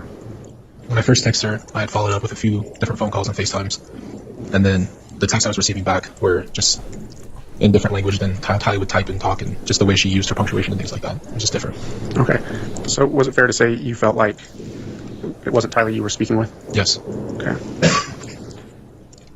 And do you know approximately how long you continued to receive text messages from her after you felt like it changed? A little bit after her birthday, on the 24th, September 24th. Okay. Did you continue to receive money from her Venmo after September of 2019? I think so. Okay. Do you know approximately how many times you received money from her? I know the ones I remember were Cash App. Okay. I can't remember the Venmo specifically. Okay, so did you receive money from a Cash App? Yes. Okay. And was that under Tylee's name? No. Whose name was that under? It was under, there was two different accounts. One was under Lori Vallow, and I think the other one was Lori Vallow, something else. Okay. After Charles Vallow died, did Lori Vallow tell you she was going to get married again soon? Yes. When was this conversation? A few weeks after. Okay. Did she tell you who she was going to marry? No. Okay. I'm going to go back to when the Gilbert police contacted you. Oh, by the way, thank you to Josette Tharp on Cash App yesterday. Or actually, it was this morning at 8 in the morning. So, thank you. On the night of November 27th, 2019. Did you contact Lori Vallow after the Gilbert police visited? Yes. What did you say to her? I asked her what was going on, why they were looking for the kids, and just to try to tell me what was happening. Okay. Did you know where Lori Vallow was on November 27th? No. Were you aware if she had moved from the Phoenix area? Yes. Okay. Did she ever tell you where she moved to? No. Did you have a conversation with her about where she'd moved to? No. Okay. Did you ever ask her where she was? Yes. How did she respond? When she initially moved, she just told me she was moving somewhere cold, and that it was dangerous for her to tell anybody where she was going. Okay. You said you spoke with her on the night of November 27th, 2019, the day before Thanksgiving. Did you try to contact her on Thanksgiving? Yes. What happened? Her phone was disconnected. Okay. Were you able to contact her after that? No. The state has no further questions at this time, Your Honor. All right, thank you, Mr. Wood. Mr. Archibald, do you want to start your cross at this point, or would you like to take our mid-morning break and start cross after the break? I'll leave it up to you. Okay, I think the timing works out well for that, so we'll go ahead and take our mid-morning break, and then Mr. Archibald can commence with his cross-examination after that, so right around 10:30.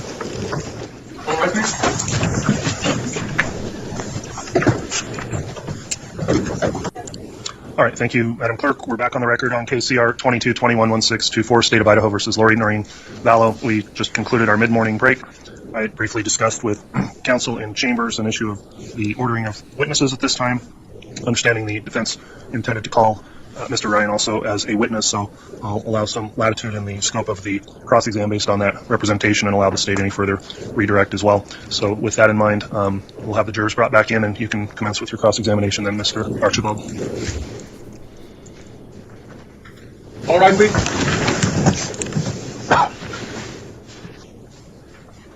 All right, thank you. Please be seated.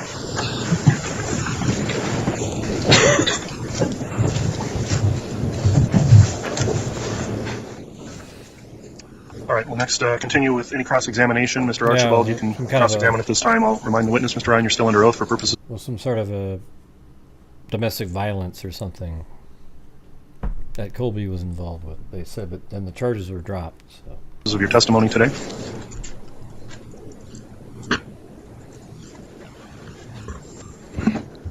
Good morning, Mr. Ryan. Morning. How old are you? 27. And your mom is Lori, and who's your dad? My dad is William LaJoya. And as a child, did you have a relationship with him? No. As a child, who raised you? My mother. And then did you also have a stepdad? Yes. And what was his name? Joseph Ryan. And is that where you get the surname Ryan? Yes. So did Joseph Ryan actually ever adopt you, or did you just take his name? I'm not sure. Okay. But as far as you know, your name is Colby Ryan? Yes. All right. And are you single or married? I'm married. And how many children do you have? 2. And how old are they? 4 and 1.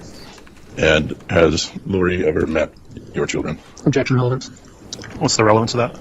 It's just foundation, Your Honor, just background. I'll overrule that objection. You can answer.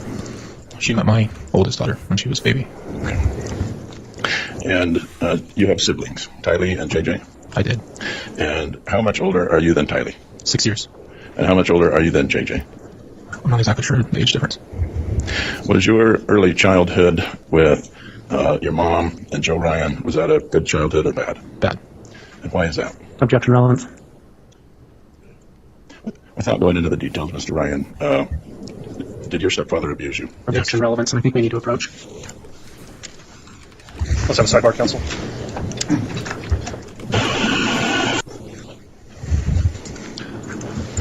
All right, after sidebar, the court is going to sustain the state's objection. I'll instruct the jury to disregard that last question that was asked. It won't be answered. And Mr. Archibald, you can continue your inquiry. Did your mother, Lori, protect you from Joe Ryan? Same objection. Overruled. See. Yes. Did she protect your sister, Tylee, from Joe Ryan? Yes. When your mother, Lori, protected you from Joe Ryan, was that by moving away from him? Yes. Yeah, trials are so ridiculous sometimes. I don't mean to stutter around like that, but I was just thinking to myself. The attorney asked the question, did Joe Ryan abuse you? Objection. Everybody heard it on the jury. And now he's asking all these questions, and the jury knows that that's exactly what he's saying now. You know, and so even though you tell them, hey, everybody, forget what you just heard, they all heard it, and all these questions right here point exactly to that. So it's kind of funny how they allow stuff like that. I wouldn't even allow any more questioning on that line if you're going to pretend that the first thing didn't mean anything. And was that also by divorcing him? Yes. And by the way, do you guys like doing these trials? Because this is, for me, it's similar to when I'm reading. The enthusiasm in the chat for supporting the channel, it's just sort of like, So it takes me a lot of time to do this. I'd rather do something else if you guys aren't really interested in it. I could just do the Letitia Stout live trial and then, just do something else, because it's, you can see, right? Like it's been like 30, it's deader than a doornail in here. So I'm not really sure what to make of it. And then your next stepdad was Charles Vallow? Yes. And did you have a good relationship with him? Yes. And did he treat you better than Joe Ryan? Absolutely. And you were able to form a relationship with Charles Vallow? Yes. And did you and your brother and sister, Tylee and Jake? Well, what I would ask then is if you could support the channel the way you would do when it's a really exciting Idaho 4 type case, if you really do like these things, because it doesn't appear that way, right? Jay have fun times growing up with Charles Vallow? Yes. Did you have a good relationship with Tylee and JJ? Yes. Now, did Tylee have some health issues? Yes. What did she have? When she was younger, she had pancreatitis and had to go to the hospital for that. And pancreatitis can be sometimes a painful, debilitating disease. Yes. Okay. And so you saw that in Tylee, that she'd have to go to the hospital for that? Yes. And did JJ have special needs? Yes. And do you know what those were? I think he was diagnosed with autism. And did your mother, Lori, care for your needs, Tylee's needs, and JJ's needs when you were growing up? Yes. Did you have some struggles as a teenager? Yes.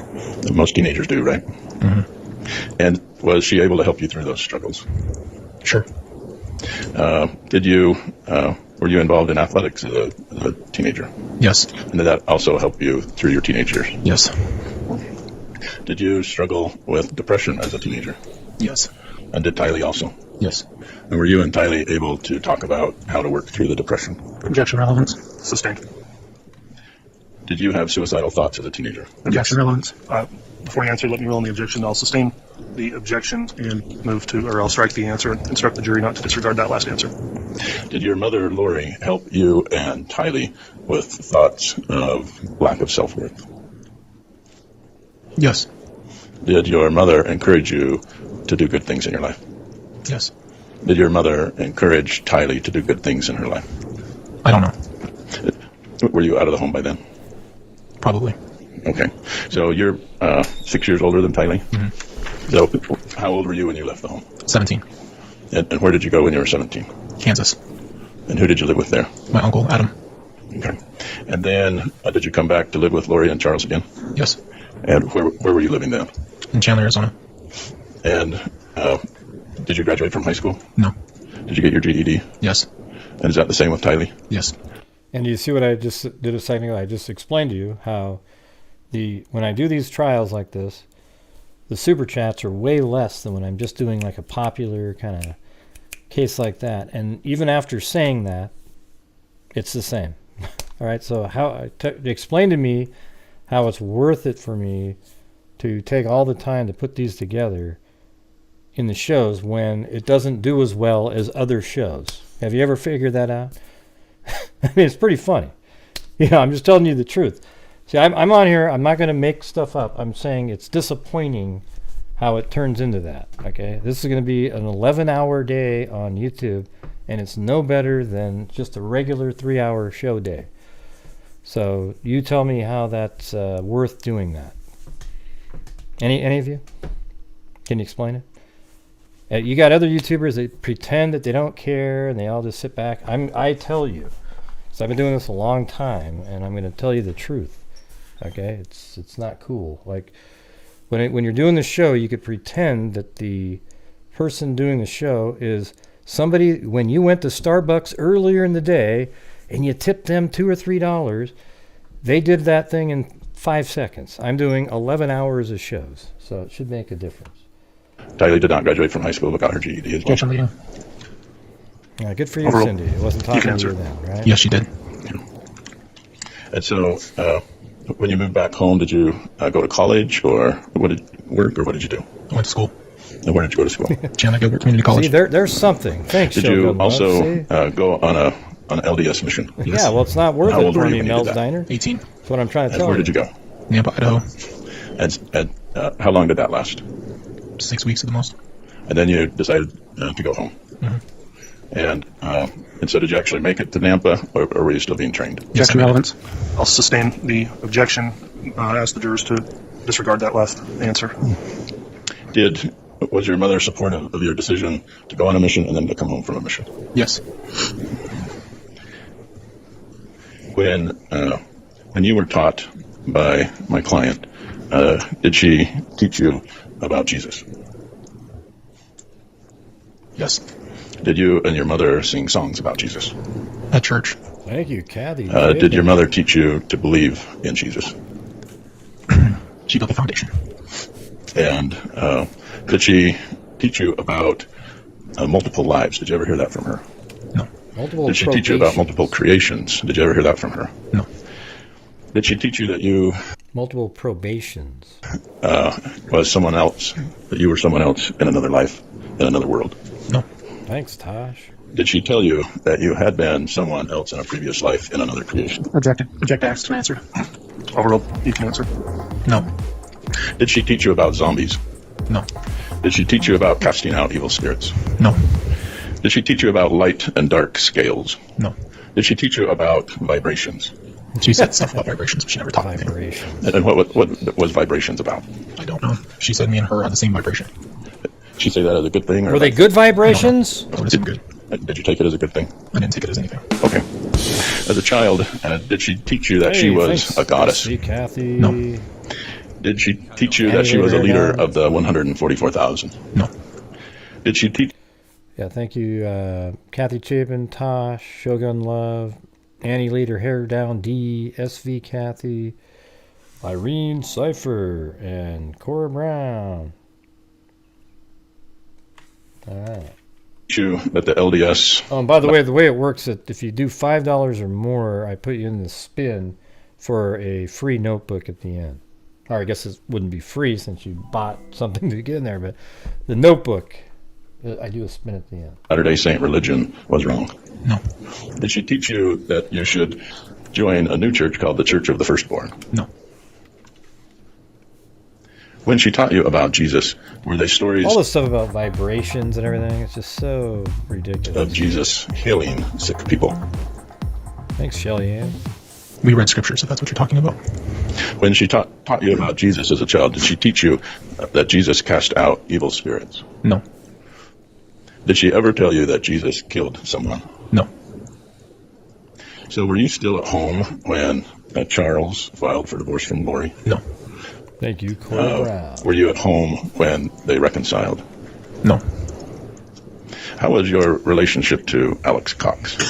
Minimal. Alex Cox. Ooh, geez, that sounded weird. How would you describe him? Odd. Was he always odd? He was That doesn't sound good, does crude it? and kind of funny and odd. What was your relationship to Alex Cox? That's kind of weird. You gotta admit, that sounded kind of strange. And now he's saying he was kind of crude and kind of weird. Hey, a little bit like me, I guess. What did you think of the Thanks, relationship Renee H. between Alex Cox and your mother?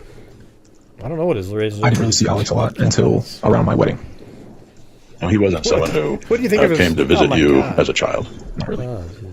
And then, what year was it you got married? 2018. So in 2018, did you start to see Alex Thanks, Renee. more? Yes. But you were trying to spend less time because you had a new wife. You tried to spend less time around your mother and Alex. I wouldn't say less time. I moved out. Okay. And you wrote. So basically, during these trials, we do the regular type of shows on Saturday and Sunday. A book since this case started. Is that true? Yes. And the book is called The God Over Odds. Does that sound right? Yes. And what is the purpose of your book? It's my testimony about how Jesus loves you. About how he got me through my life. Jesus. And so Jesus is a good figure in your life. Yes. Not someone who would wreak damage to others. No. You also appeared on some media stations. Is that right? Yes. Some on YouTube. Thanks, John. Yes. Was that your God Over Odds media company? No. Okay.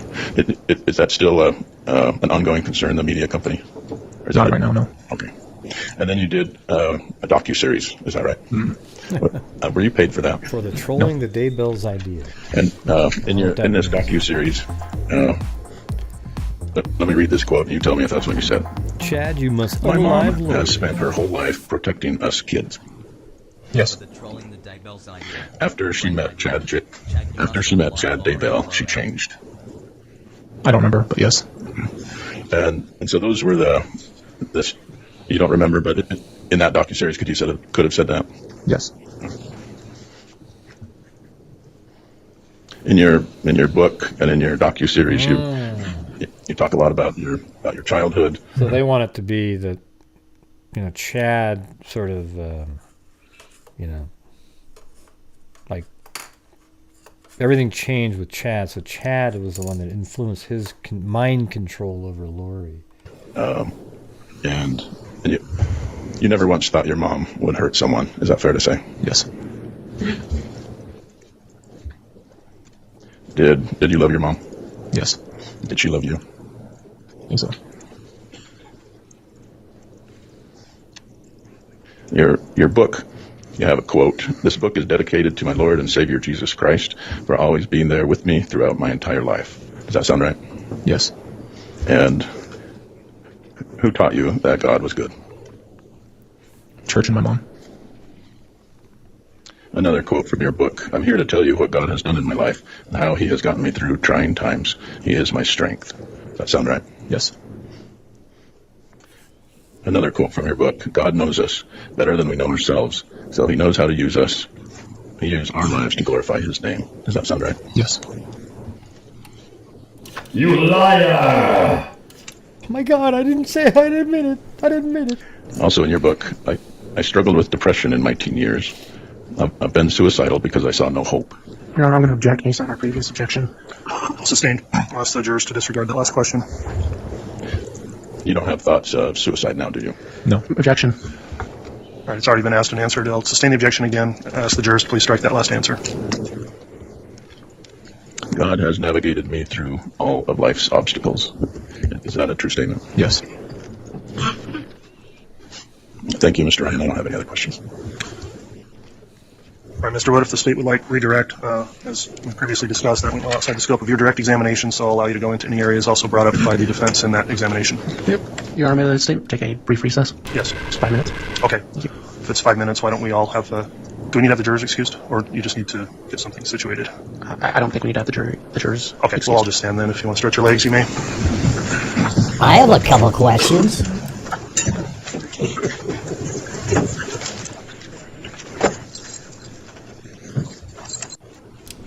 I have a couple questions for you. All right, Mr. Wood, if you'd like to commence with redirect, you may. Thank you. Mr. Ryan, defense asked you about when you moved out of the home. Yes. Okay.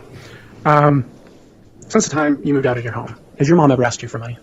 No. Did she give you money? Yes. Did she ever ask you to do,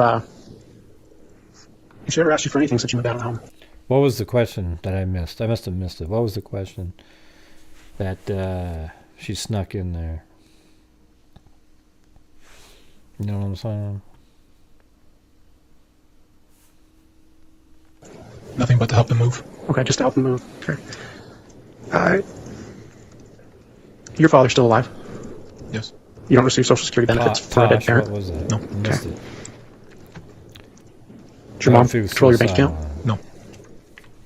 What was that? What was bad about that? You justified she's giving you money, right? Yes. In fact, at some point, didn't she even give you Tylee's debit card to purchase yourself a birthday gift? Yes. Okay. In the last several years, did your mom ever ask you to attend any special religious meetings? No. Okay. So she didn't ask you to come to her house and listen to Chad Daybell? No. She didn't ask you to come to her house and participate in something called castings? No. Okay. Oh, that one.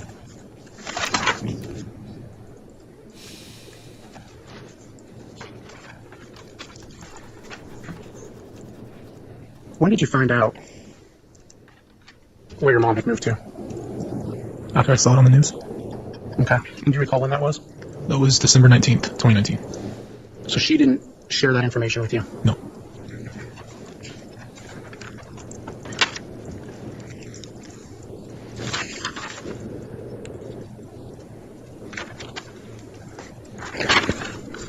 See that paper sound? When did you find out that your brother and sister were missing? I cut out like 90%. The day that they had come to ask where they were. Okay. Did you ever ask your mom about that? Let me look. Sure. Have a conversation with your mom about her life insurance policy? Yes. What was the nature of that conversation? I think when I was younger, she had told me that she had a life insurance policy, that if anything ever happened, that there was something there. Did she ever tell you that she was listing you as the sole beneficiary of a life insurance policy? It's in here. I think when I was a teenager. Okay. And Tylee and JJ were alive then, right? Yes. But she only listed you? Yes. Okay. I asked you earlier if your mom had asked you for anything. Do you know if your mom asked Tylee for money? Yes. Okay.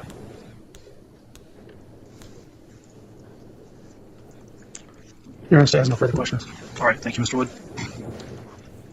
Any recross on that, Mr. Archibald? No, Your Honor. Okay, that'll conclude your testimony then, Mr. Ryan. Wait a minute, I have some Believe Mr. Ryan may be questions here. for him. Subpoena also, any objection to him being excused? No, we don't. Well, Your Honor, we'd ask that he be kept under the subpoena just momentarily, but we can excuse him at the moment. Okay, so you can go ahead and step down then. Mr. Ryan, just, I guess, remain here in the courthouse while you're still under subpoena until you receive further notice either from the court or the state. Thank you.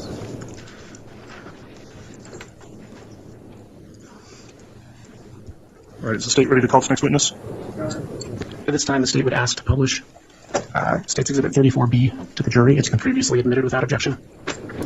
All right, any objection to that being published at this time from the defense? Well, Your Honor, if we have any questions about the audio, then maybe we can recall Mr. Ryan. But as of right now. Wow, thanks, Tosh. Thank you for continuing to cover this case and for cutting out the paper. Well, it wasn't even just that. I mean, there's so much wasted time in this trial. It's unbelievable. I mean, you literally... Well, for one, when they hand you the audio file, it was only 4.5 hours of usable audio. This is how it's been every single day, right? Well, the trial's 8 hours long. And then after you remove the garbage from even the 4.5 that they give you, you're down to 4. And then you speed it up. I just type it in a time to like 2 hours and 40 minutes and then change the pitch on the voices. It's crazy. Crime dissector, they're detector, homicide body malady detector, gonna get ya, on a stretcher, you can drive blaming like an old projector, crime detector is my nectar, my mouth isn't moving that fast either.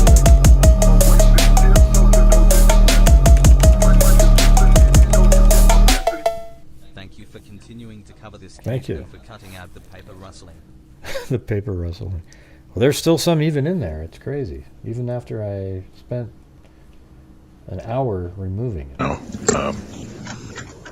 It has been admitted, but I don't know why it wasn't played to the jury while we had a witness on the stand. Yeah, it's a little unusual to just play an audio without any witness on the stand. Well, so I think this is the audio in the jail with Colby and his mom coming up. Hopefully you can hear it.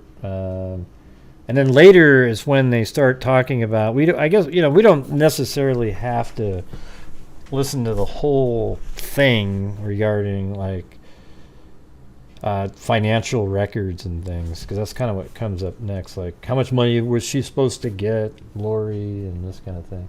Would say, I think the exhibits are, once they're admitted, they're part of the record, but they need to tie in somehow to the foundation of how they've come in. So Your Honor, it was already explained that this was a jail phone call between Colby Ryan and his mother. The foundation's already been established. We've asked to keep him under subpoena in case he needs to be brought back in for questioning. But due to the nature of it, we would ask to be able to just publish it to the jury now. All right. I'll allow the exhibit since it's been admitted to be published, however, only on the condition that Mr. Ryan remain available and subject to recall if the defense has any further questions for him subsequent to publishing the exhibit. So at this time, we'll allow for the jurors to hear the recording on the exhibit 34B.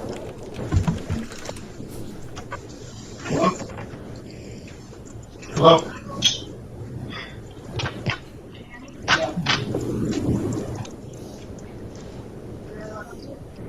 You think you can answer me?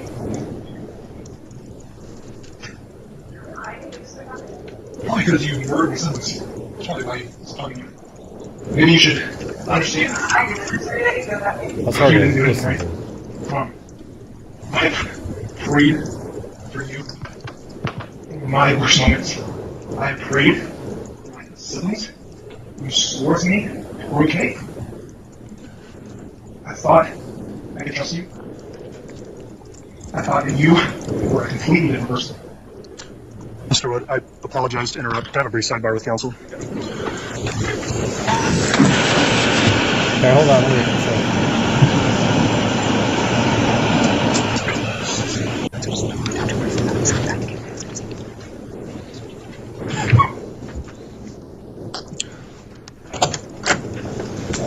All right, we're going back on the record. I had a brief sidebar in relation to the... I know the audio isn't that great, but I know it's out there somewhere. Somebody has a link just to the audio. If you want to send it to me, we could play that. I guess requests that have been made to publish this exhibit without the witness on the stand. I further have considered whether that would be appropriate. I don't know what the contents of the exhibit are because I've not yet reviewed them, but upon hearing it started, I think it would be appropriate that we would require the witness to be in attendance that is connected to this exhibit. So let me ask from the defense, does the defense wish to have the witness remain on the stand while the exhibit's published to the jury? Hey, by the way, everybody, I just want to let you know, if you're out there and you happen to get COVID again, get Paxlovid like immediately. That shit is the real deal. I mean, it really, like, you barely even know you have it for all the days that you're doing it, and it allows your body to fight it at the same time, and then by the time when it's done, it's just crazy. I don't know if it worked exactly the same for both me and my wife at the same time. And no, I do not work for that company. I'm just telling you that shit is, I think it's actually about like Plato said when I was like, come on. She said, yeah, I took it, and it really does make a massive difference. And if I was you, the second you test positive, just tell your doctor, that's what I want, boom, and get it, and do not figure out a way to say the right things to get it. Oh, I've got this, I've got that. It really is ridiculous. They should be giving that to every single person, unless you have kidney problems, something like that. Anyways, I just thought of it right there. I want to make sure because it is absolutely unbelievable. And I think it was Tosh was telling me about, basically it was the same thing that the nurse told me on the phone. So it shows you that they got the right messages out there. Yes, Your Honor. I don't know if we'll have any questions for him after it's played, but I think both the state and the defense should be entitled to ask questions if necessary after it's played. All right. In consideration of that, I do find it's appropriate that the witness who was previously sworn and under oath would still be so, and he'll be required to observe. Yeah, you have to just call your doctor. They call it over there. I mean, it's amazing right now. Like this for OHSU, for example, Oregon Health Science University, they have an emergency number. You just call the number. You say, hey, can I schedule a virtual phone call? And they go, yeah, we got one available in 3 hours. Boom, they get on the phone. Then you explain it to them. Okay, boom, they send it over there. You drive over, or whoever, whatever you want to do it. I just wear like an N95 mask and go pick it up, and, you got it right then. I actually stole my first dose from my wife because I knew I was going to get mine. So as soon as I tested positive, I grabbed hers, took it. Then I got mine later, and then I gave her back her dose. Because they're the same. They're not different for different people. It's the same 3 pills.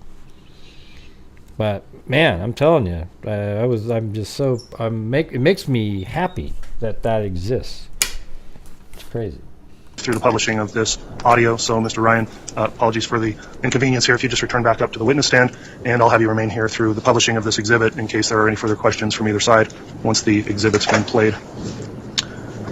Mr. Wood, with that in mind, if you could start the recording over at the beginning, then we'll have it published to the jury at this time.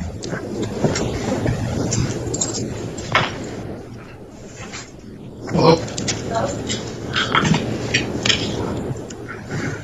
Hello? Hello? Well, it works great, though, don't you think, Tosh? I mean, it's crazy, right?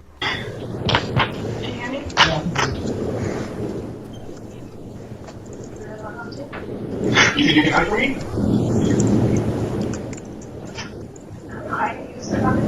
Probably because you murdered my siblings. That's probably why I'm talking to you. Yeah, thanks, Blaze. Maybe you should understand. I didn't. I'm sorry that you felt that way. You didn't do anything, right? Oh, you did? Let me see. What do you got? I know it's been out there before.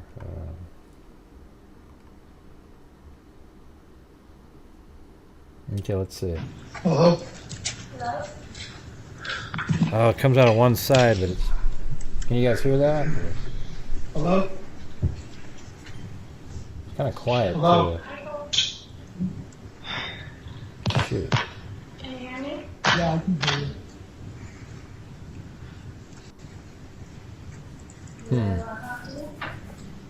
You think you can hide from me? The thing is, it's 12 minutes long. If I had 12 minutes of time, I could record it, boost the audio up, and make it stereo. But that would take 12 minutes to record it, and then we'd have to listen to it again for 12 more minutes. I don't know. What do you think? I don't really want to do that. I'll beat you back if you want me to. But if you guys can hear it, okay, I'll do it. It's just so quiet. Yeah, that's maximum volume too. How about this? I'll shut up and I'll boost up Probably the... because you murdered my siblings. That's probably why I'm talking to you. Maybe you should understand. I didn't. I'm sorry that you felt that way. You didn't do anything, right? Mom, I've prayed for you in my worst moments. I prayed for my siblings who swore to me we're okay. I thought I could trust you. I thought that you were a completely different person.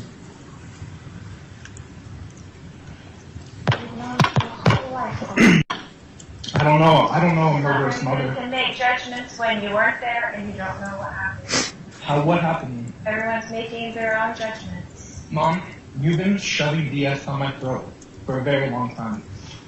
I'm gonna talk to you. You can be in a mad. sweet. Hey, listen to me. I'm not mad. Listen to me. Fine, listen to me. I've sat there and prayed. I can't tell you the amount of pain that I have felt from your decisions in Jesus Christ's name. It kills me to watch you sit here and tell me this is a trial. It kills me to watch you take the victim's route and say that this shouldn't have happened to you. When you are telling me that Chad Daybell came into your life and all That's of a what sudden, it sounds like, doesn't it?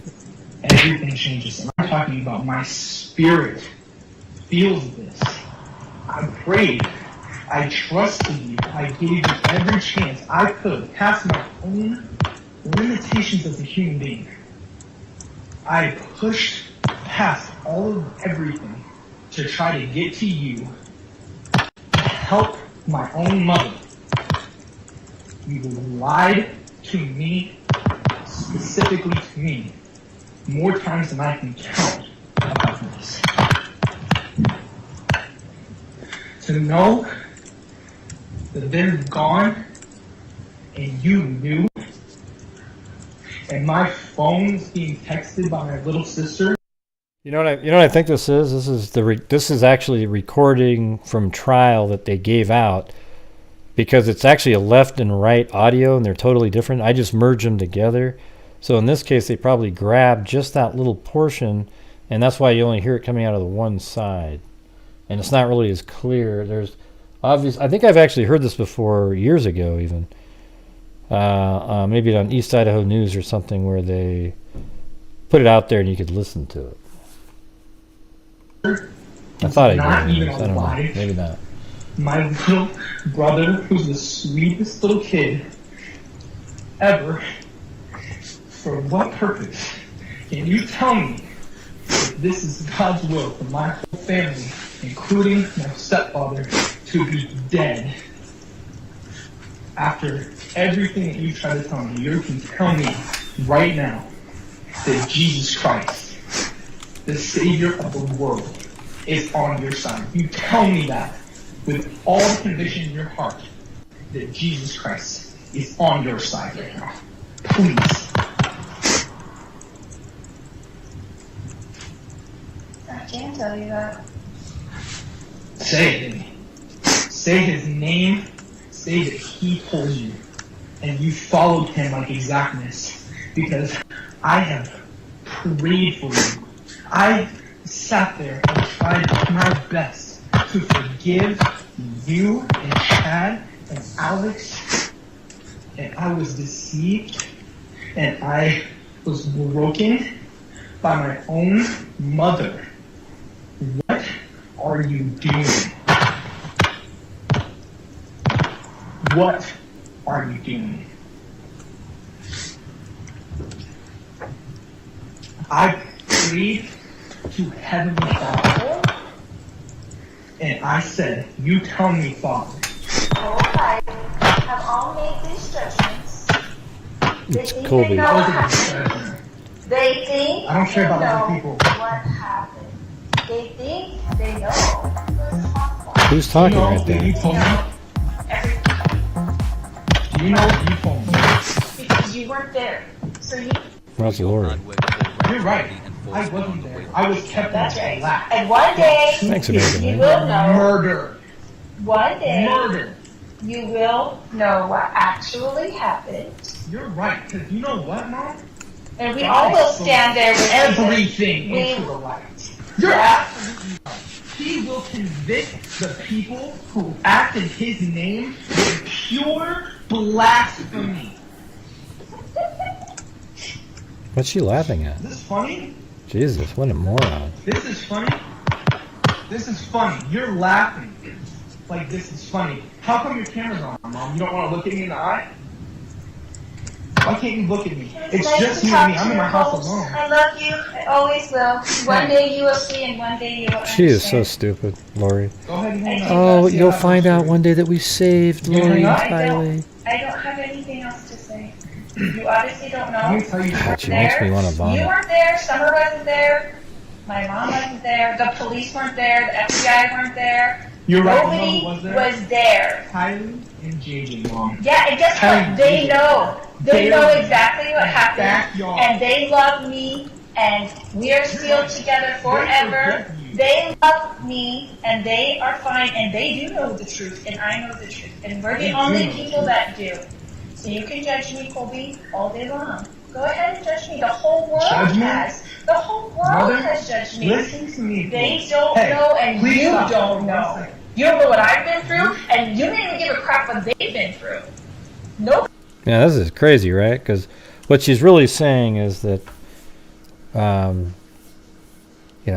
Lori or Tylee and JJ love her still because she's the one that freed their souls from limbo by killing the evil spirits that inhabited their physical bodies. See, didn't I tell you guys this? That Lori thinks somehow she's a hero? I don't think she really does, though. That's the thing.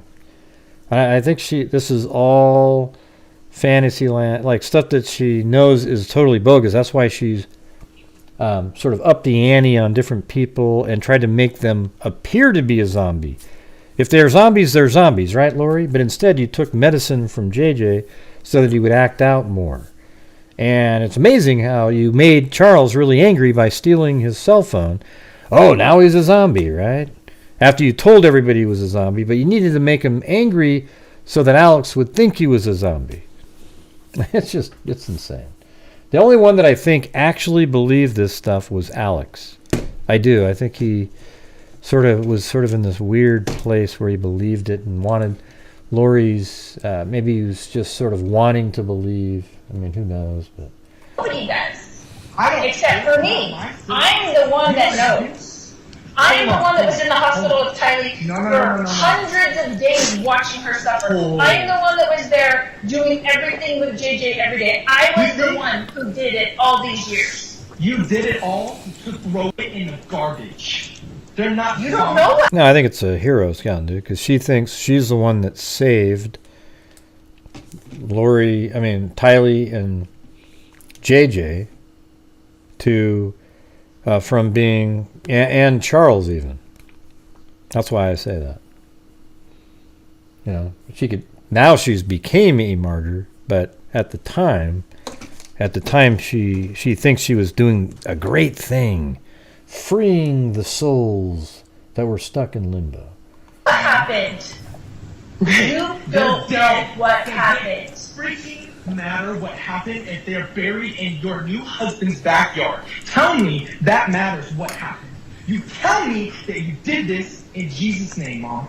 I have to hear that out of your mouth. If you believe it, then you are not afraid. Every witness of Christ will scream his name when he comes back. So you are that person. I am that person. I am that person. Christ, and he will come to you. Oh, yeah, Wow. because that's what it is. You don't even know. Yeah, that's pretty amazing that this phone call took place, you know. I mean, this makes Colby, in my eyes, seem way better, you know, than you might have thought. He's just absolutely calling her a murderer and going after her over and over and over. You weren't even When there. I You asked don't you even about October, when I asked you about Tylee in October, what did you tell me? What did you tell me? What lies did you feed me? Why would you lie to me if you're with the Lord and you've seen him, and I'm just talking purely to you, and you've seen Jesus Christ, where's the fear? Why wouldn't you tell me something? I think it's a combination, Scouting, dude. Why is everyone against you? Now she's a martyr in her mind, but before You can be she thought she was awesome doing the right One thing. day, we will all stand there with Jesus. We will all stand there with Jesus, and you will know the truth of everything. Not for me. You're telling me that this was all done in light. Say it. Tell me that this was done in Jesus' name. You don't know what happened. Why? Why don't I know, Mom? Oh, because I was kept in the dark to protect me? You know who needed protecting? My little dead siblings. That's who needed protecting, Mom. This Where were you? is not Sit up. Is that what you think you did? You ran away. I hadn't been killed. A month later, you ran away. I never wanted you guys to leave. I would have taken those kids in 1 second. I would bring them into my home, and I would have taken care of them. That's not even a question to me. Yeah, everybody You can't say that you know. Everybody says that. Says it now. Where was my offer? Where was the offer? Colby, well, you I did Chad everything for for just a them. week, while me and Peter Griffin run away together to Hawaii. How about that? If you would have offered. See, hey, Cindy J, you're making issues with your with Zozo. Wow, that's crazy. Yeah, I agree with what Zozo was saying. I mean, there are religions out there. That's how they talk all the time, because they're really religious people and everything. I've been catching up on lives. Heart decoration. Thank you, Fly By Night. And I'm glad that there's people out there that they get to listen to while they're driving home, driving around, doing things. But yeah, I mean, I think there's religious people that just they talk about in religious terms about every single thing all the time. And then there's cult members that when they talk about it, it sounds absolutely crazy because all the stuff that they're using in their conversation is just fantasyland wackadoodle stuff. You would have known. You cannot sit here and lie. That's what everybody. That is not the truth. Okay, that's what people are They thinking. were murdered, They're put in the assuming. ground, and then you walked away. So You don't know. No, you don't know that. No, that is not what happened. That is not what happened. You tell me what happened. If you can tell me what happened, then I don't care. If you can actually explain it, then it's different. I would love But you can't. to talk to you about it. Mom, you've been saying that you've been wanting to tell me for a very long time, and you never say it. You have no idea how much pain I have felt in my body. I feel like I could die. My own mom, my siblings, and my whole family, my dad, everyone is gone except for you, and you're in jail because of it. I have prayed to Heavenly Father himself and asked him to help me survive this. Do you understand the freaking earthquake that has been caused? Do you know how many people are hurt and broken now? And you're telling me that there's a reason? Why are you following Chad down the rabbit hole, Mom? Why would you follow anybody that is not good? How can you follow someone that cannot lead you to salvation in Jesus, Mom? You can't lie to me anymore. You can't pretend anymore. You can't hide anymore. If you want to tell me what happened, I called you for that very reason. You had enough condemnation for the whole entire eternity, but you're telling me that you're going to stand in front of Jesus Christ. And you're going to I don't even know what that means. Then I'm still praying for you. I am still praying for you. I don't know where the lies and all these things are written. I don't see it. I never have. Yeah. Thanks, the light Dr. of Jesus Luminous. Christ is the most powerful thing that's ever lived. It's the most loving, embracive thing that has ever happened to this world. And I pray that you see him and fall into his grace. I pray. I don't know what image that is. I pray, no matter how mad I am. I don't even know who no Peter matter Griffin how bad is. I want to hit your husband in the face with a shovel. Oh, Family Guy. That I pray one. for Okay. you. I pray for him. I don't know the names of those characters. I just You watch ripped it my sometimes. heart out, and you ripped out everyone in this family's heart out. I'm going to be in Idaho Love you, great. this week. You're a new one. Colby. Flexed bicep. Flexed bicep. You need to look me in my eye, Mom. Look me in my eye. No, that was it. That's crazy. I prayed.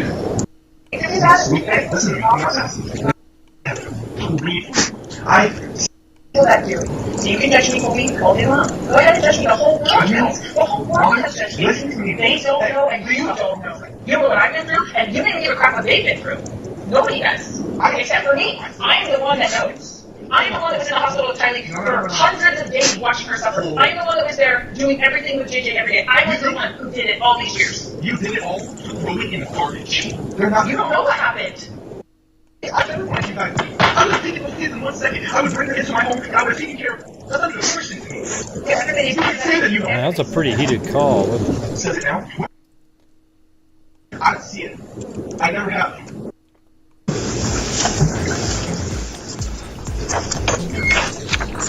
Thank you, Fly By Night. All right, we're back on the record on KCR 22-21-1624, State of Idaho versus Lori Noreen Vallow. We just concluded our lunch recess.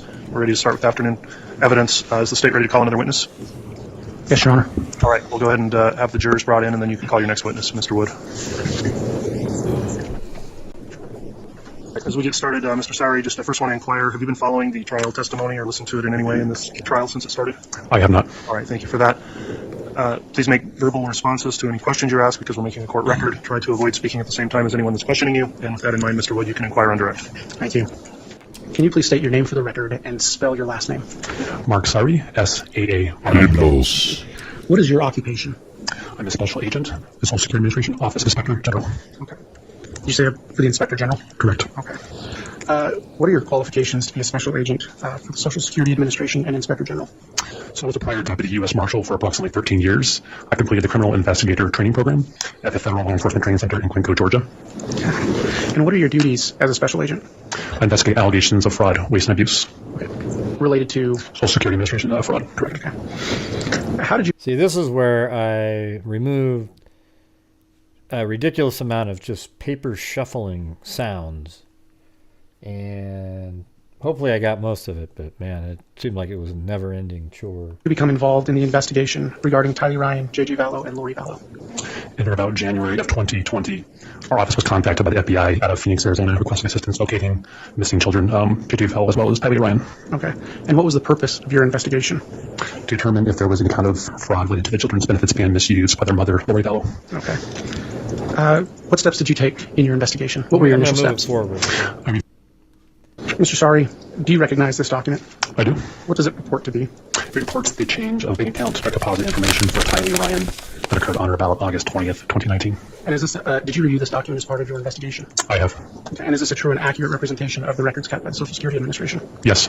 Your Honor, I've asked that this States Exhibit 114C be entered into evidence. Any objection? No objection, Your Honor. Okay, Exhibit 114C has been admitted. May I publish it to the jury? You may. Sorry, who was that letter addressed to? Lori Vallow for Tylee A. Ryan. Okay. And under the section, what you should know, can you just read that first paragraph? As requested, on or about August 20th, 2019, we changed Tylee Ryan's direct deposit information. We will send her direct deposit. We will send her Social Security payments to the new financial institution or account you selected. Thank you. Mr. Sorry. I guess I should call you Agent Sorry. Pursuant to your investigation, are you aware of when Social Security payments for Tylee Ryan ended? Yes. When was that? In about the month of January 2020. Why did they end? Based upon Social Security having her benefits suspended on or about January 3rd, 2020. Okay. And why did Social Security suspend those benefits? Due to the children's whereabouts being unknown. Okay. Pursuant to your investigation, did J.J. Vallow receive Social Security benefits? Yes, he did. Why did he receive benefits? Based upon his father, Leland Charles Vallow, being deceased in about July 2019. Okay. And how much did he receive per month? Approximately $19.51 per month per month in the year of 2019. Okay. When did those payments begin? They began on about September 18, 2019. And do you know when those payments stopped being dispersed? Yes. When was that? In about January 2020. Okay. And are you aware through your investigation why they ended? Similar to Tylee, based upon the child's whereabouts being unknown. Okay. Now, when Tylee and JJ received Social Security benefits, are those considered survivor benefits? They are.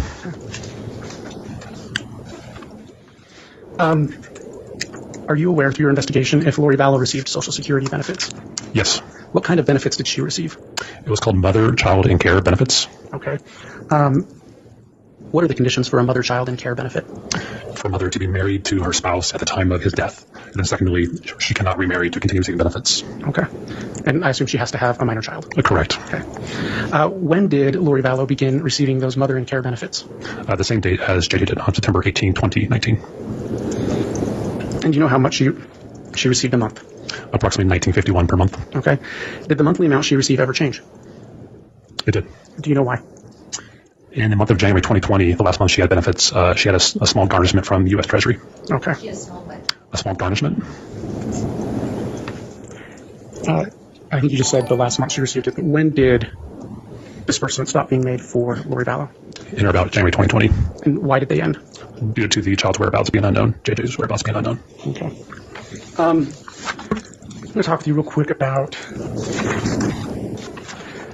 if an individual is receiving Social Security benefits, do they ever have a duty to notify the Social Security Administration of any changes in circumstances? Yes. What kind of changes in circumstances require notification? If the child's no longer under your care, if the child is deceased, also a change of address, that sort of thing. Okay. And are individuals who apply for Social Security benefits notified that they are required to provide that information to the Social Security Administration? Yes. How are they notified of that? Upgrade. After their application, they receive a letter for the application summary. They also receive what's called a notice of awards. We receive 2 different letters giving them warnings on their requirement to report to Social Security of any kind of changes. Okay. Well, I do want to say thanks again to Juju Positive. She gave 25 memberships on the earlier show today. That's pretty crazy. I think that's like $100 worth of free memberships. Pursuant to your investigation, are you aware if Lori Vallow ever received such a notification? Yes. And I did 5 myself, so that was 30 new members just from that. Do you know if she received such a notification when benefits were applied for J.J. Vallow? Yes. Your Honor, I'm going to ask that the witness be handed States Exhibit 114B. Very well. Agent, do you recognize that document? I do. What does it purport to be? This is the mother, child, and care reporting responsibilities that were sent to Lori Vallow on behalf of her child, JJ. And is that record regularly kept by the Social Security Administration? Yes, it is. And did you review that record as part of your investigation? Actually, it might have been 20, but either way, it was a big number. Yes, I have. Is that a true and accurate representation of the reporting responsibility notification you described earlier? Yes, it is. Your Honor, I ask that State's Exhibit 114B be admitted into evidence. Any objection?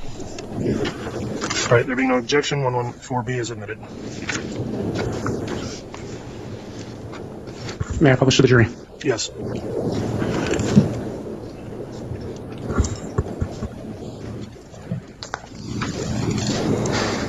Agent, I'm going to just point to a line with my pen, if you could read it. Any beneficiary dies or becomes unable to handle benefits. And then can you read the first one as well? You or any child changes mailing address for checks or residence. To avoid delay in receipt of checks, you should also file a regular change of address notice with your post office. Can you read that line? Custody change. Report if a child for whom you are filing or who is in your care dies, leaves your care or custody, or changes address.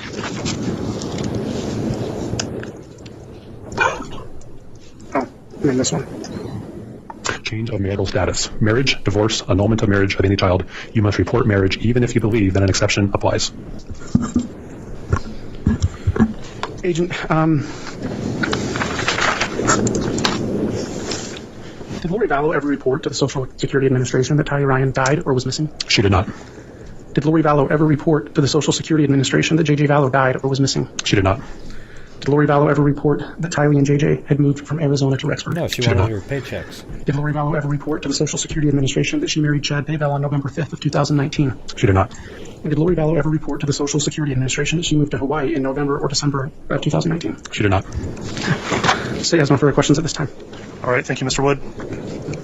Who's going to conduct cross-examination? I don't have any questions, Your Honor. All right, then that will conclude the testimony of Agent Sari. Sorry. He is, Your Honor. All right, may he be released? Any objection to that from the defense? No objection. All right, you can be released from the subpoena then. Thank you for your testimony. Thank you. Your Honor, the state would next call Chuck Consitis, but we'd ask for a sidebar before we do that. Okay. Discuss some logistics.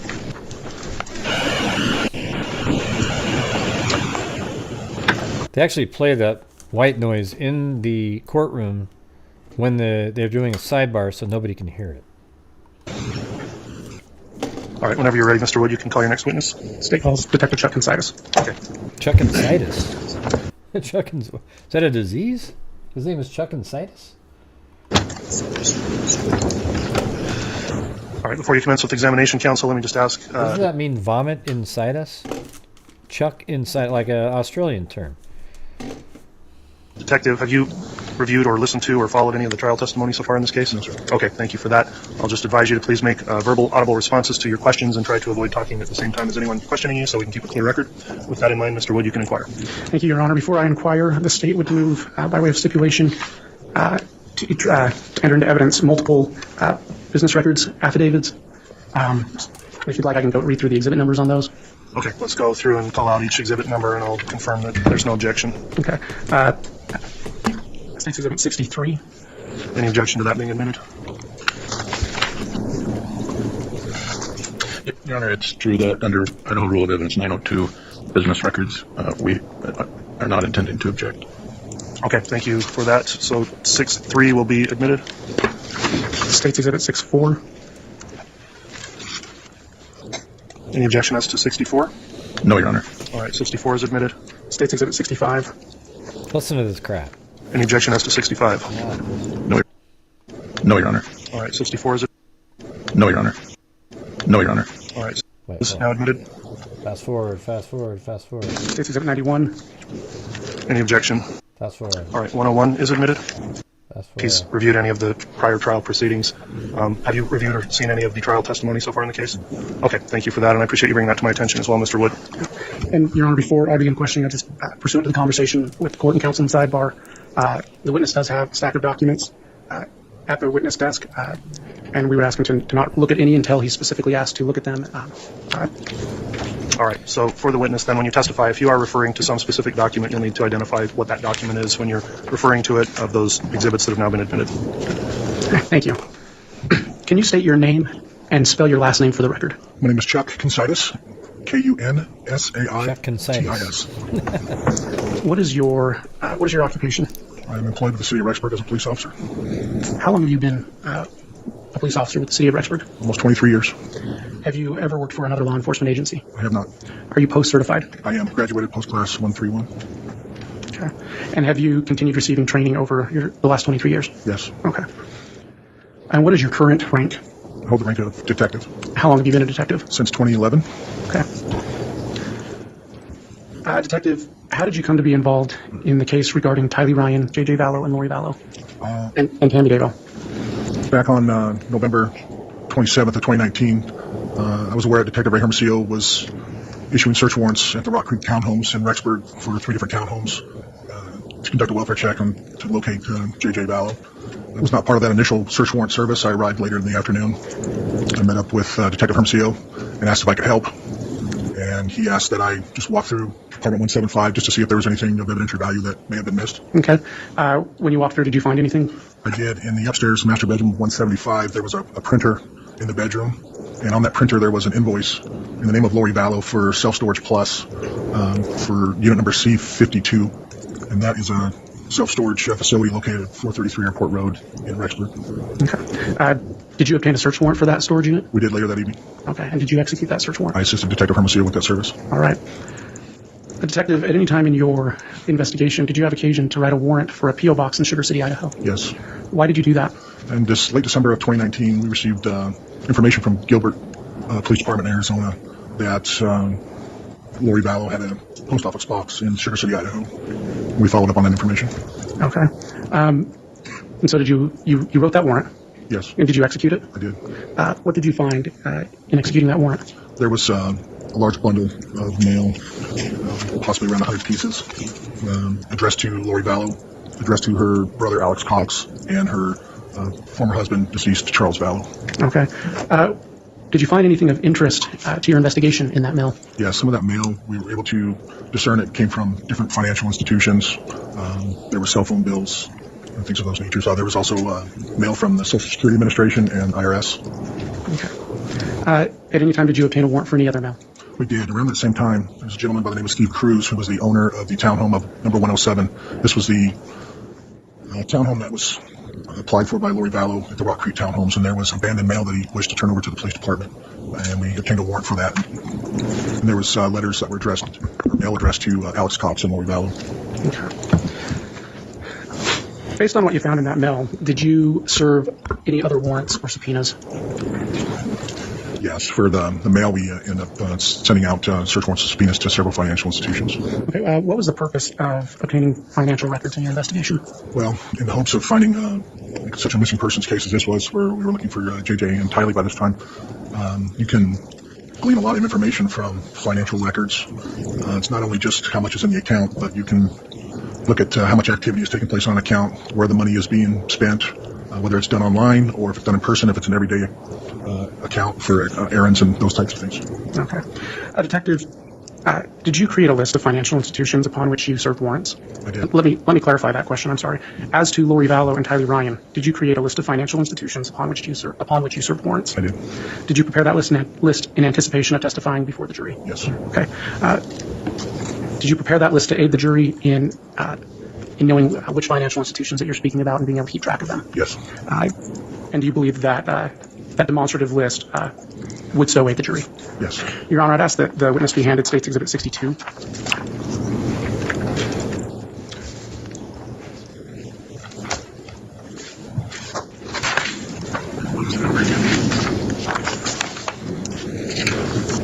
All right, the witness is being handed State's Exhibit 62. Do you recognize that? I do. What is it? This is a financial account attribution list that I created. Is this the same demonstrative list that I spoke with you about earlier? Yes. And is it a true and accurate representation of what you created? It is. Your Honor, for demonstrative purposes, I'd ask that State's Exhibit 62 be entered into evidence. Any objection? For that purpose only, no objection. Okay, it's admitted for the limited purpose of being a demonstrative exhibit. I forgot. Detective, could you pull Exhibit 62 from your folder? And believe it or not, I cut a lot out of that. I mean, this is crazy, right? So anyways, I wanted to say one more thing about Paxlovid earlier. I forgot to mention, I'm not a doctor or anything, but there's no, it interacts with a lot of different medications.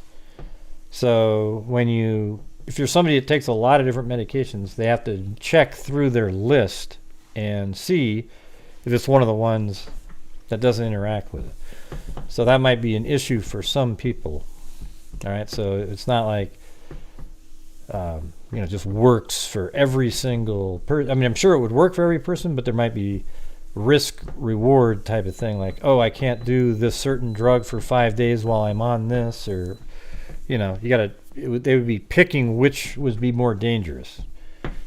So anyways, that's something your doctor would tell you because it's all listed in there, and then as soon as you are prescribed it, it tells you, wait, you can't, this one interacts, you can't take those or whatever. All right, there you go. Thanks, everybody. Your Honor, may I publish a degree? Yes, you may. Well, the doctors are just going to know it. It's in your charts, the medicines that you take, and as soon as they prescribe it, they let you know, hey, this might be an issue because you need this because of your high blood pressure, but maybe it interacts with Paxlovid, so we can try this and this and this, blah, blah, blah, blah, blah. Just...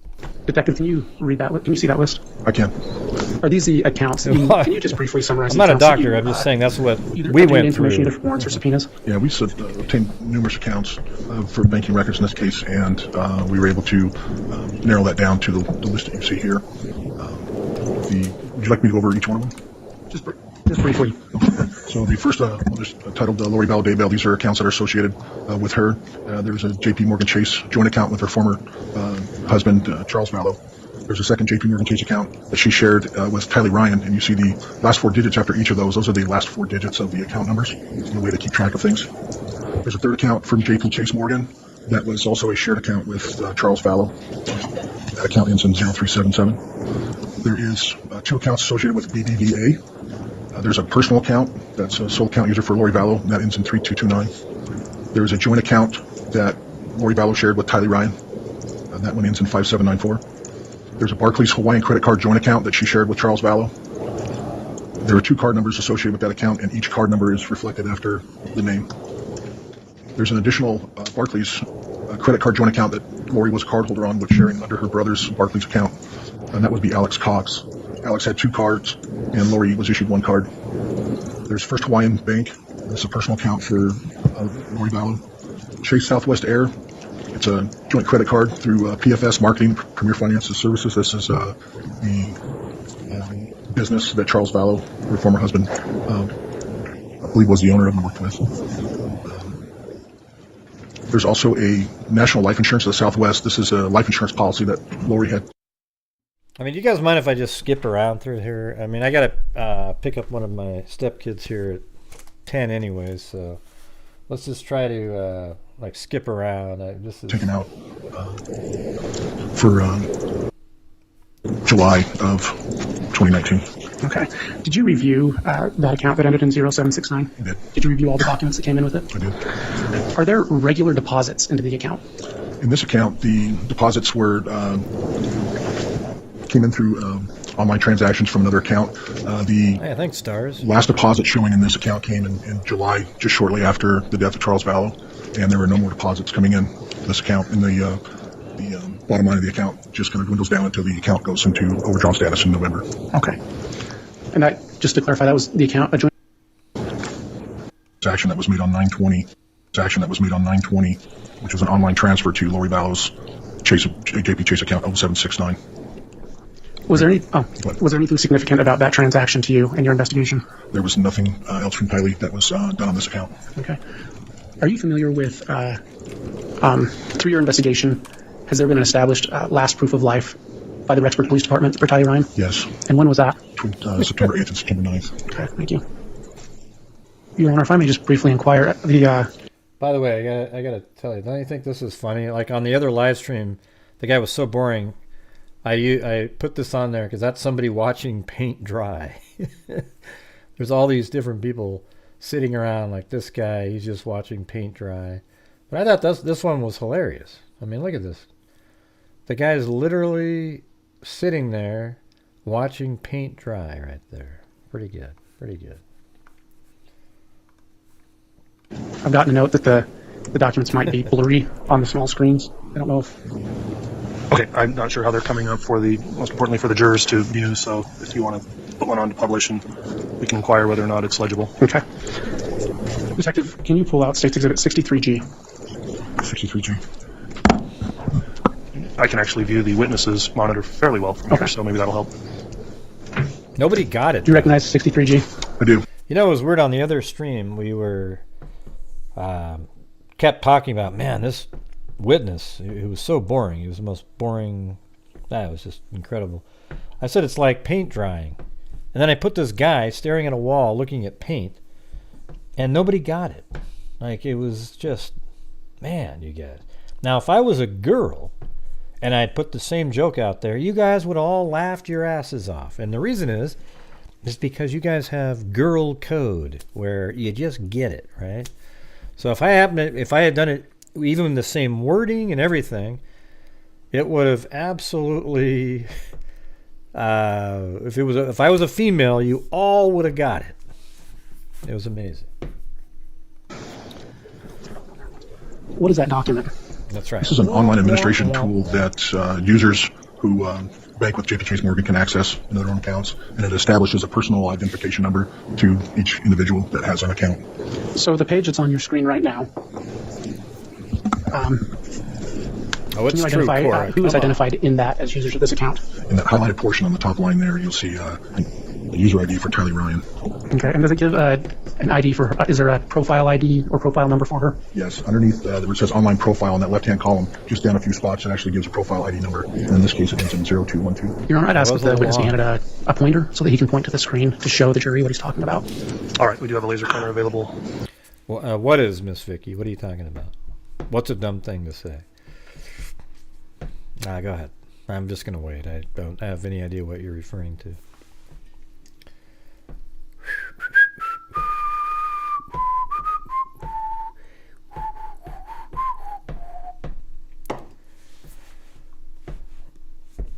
And the longer we wait, the farther I'm going to move it forward. Go ahead, Miss Vicky. What was it that you're referring to? We're waiting.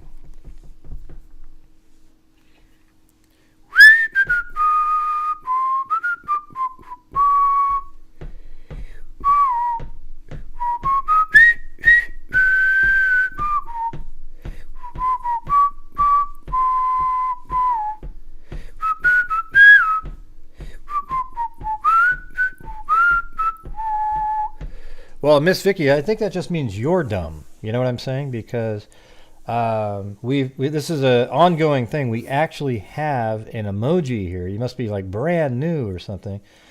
And what we have right here is an emoji where it says this one right here. And what that is women can communicate with each other, and guys don't understand what they're saying. And they all know exactly what they're saying using minimal words, etc.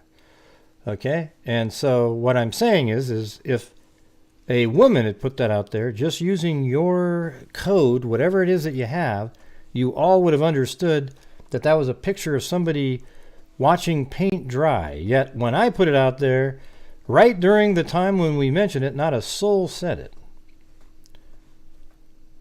That is what I meant, Miss Vicky. That is exactly what I meant, Miss Vicky, because that's what I said. How can you tell me what I meant to say? What I meant? That's exactly what I meant with it. I said if it was a woman who made the same joke, all the other women would have got the joke because of girl code. That's exactly what I'm saying. What did you think I was saying, Miss Vicky? I have no idea what you're talking about. Does anybody know what she's referring to when she says, I'm not dumb. I understand girl code, but that's not what you meant. What was it that I meant? Well, I don't care what your opinion is, Miss Vicky. If it's not what I meant, then your opinion is bullshit, okay? Where do people like you come from? They just sort of show up out of the woodwork and just create issues out of nowhere. It's almost like you came here, nobody's talking to me, let me create a problem. Unbelievable. Embarrassing as hell. If you can repeat what you just said and showing the jury what's the point or what you're talking about. In this left-hand column. Wow. In this left-hand column. What an embarrassment. Down a few spots, you see a profile ID number, and that's the number right there that ends in 0212, and that's specific to Tylee. Okay. I don't care, Miss Vicky, make it 0 after the show. I really don't give a damn. Is that identified on the page that's on your screen? For you to come in there and tell me what I meant, you can just get the hell out of here. I don't care if you've been here for 35 months, 60 months. Doesn't make any difference to me whatsoever. All right. Yes. Hey, thanks, Kathy. Where is that located? So in the highlighted portion, again, it has Lori's highlighted information here, and down here it has her user ID number, which is right there, and that number ends in 5132. Okay.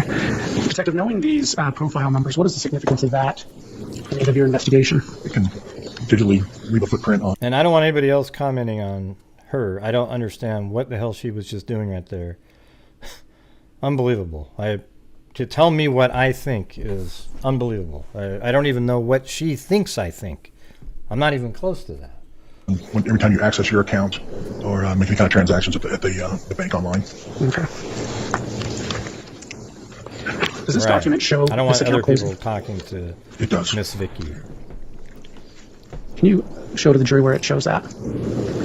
So on the bottom half of this page, if you want to raise it just a little more, thank you. A little bit more, please. Yeah. So on the bottom of it, you'll see right here, shows a date of 9/20. And I've been here for 15 months, Gray. I can treat you like garbage if I want and pretend I know what you're thinking. If I've been here for 15 months, Gray, I can say whatever I want to your face. Balance of $10.04. And next to it, it says high school checking, the account number ending in 3918. And this, I thought it was pretty funny later.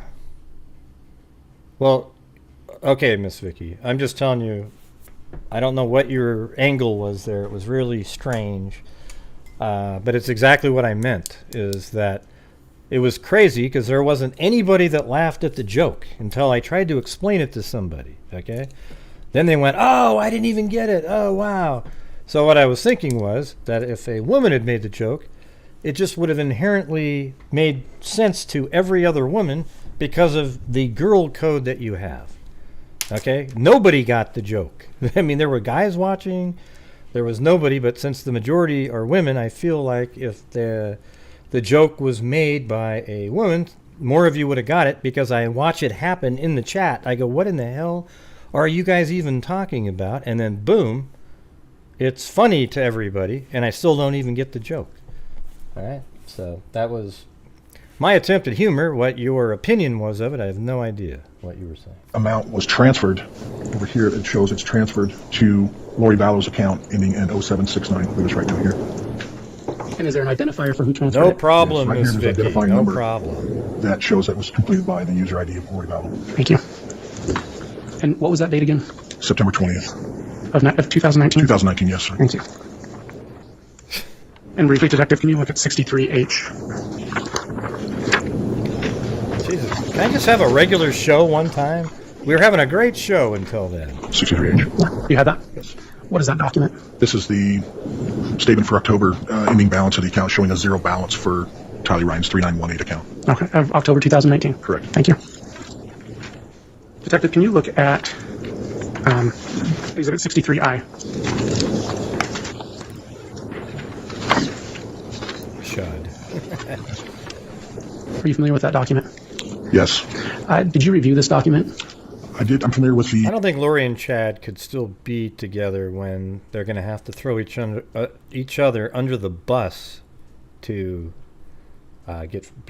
have any chance of being free, which is zero. Yeah, with the account, I wasn't the primary reviewer of this specific account. What account is this? This is the shared account for Charles Vallow and Lori Vallow, ending in 0377.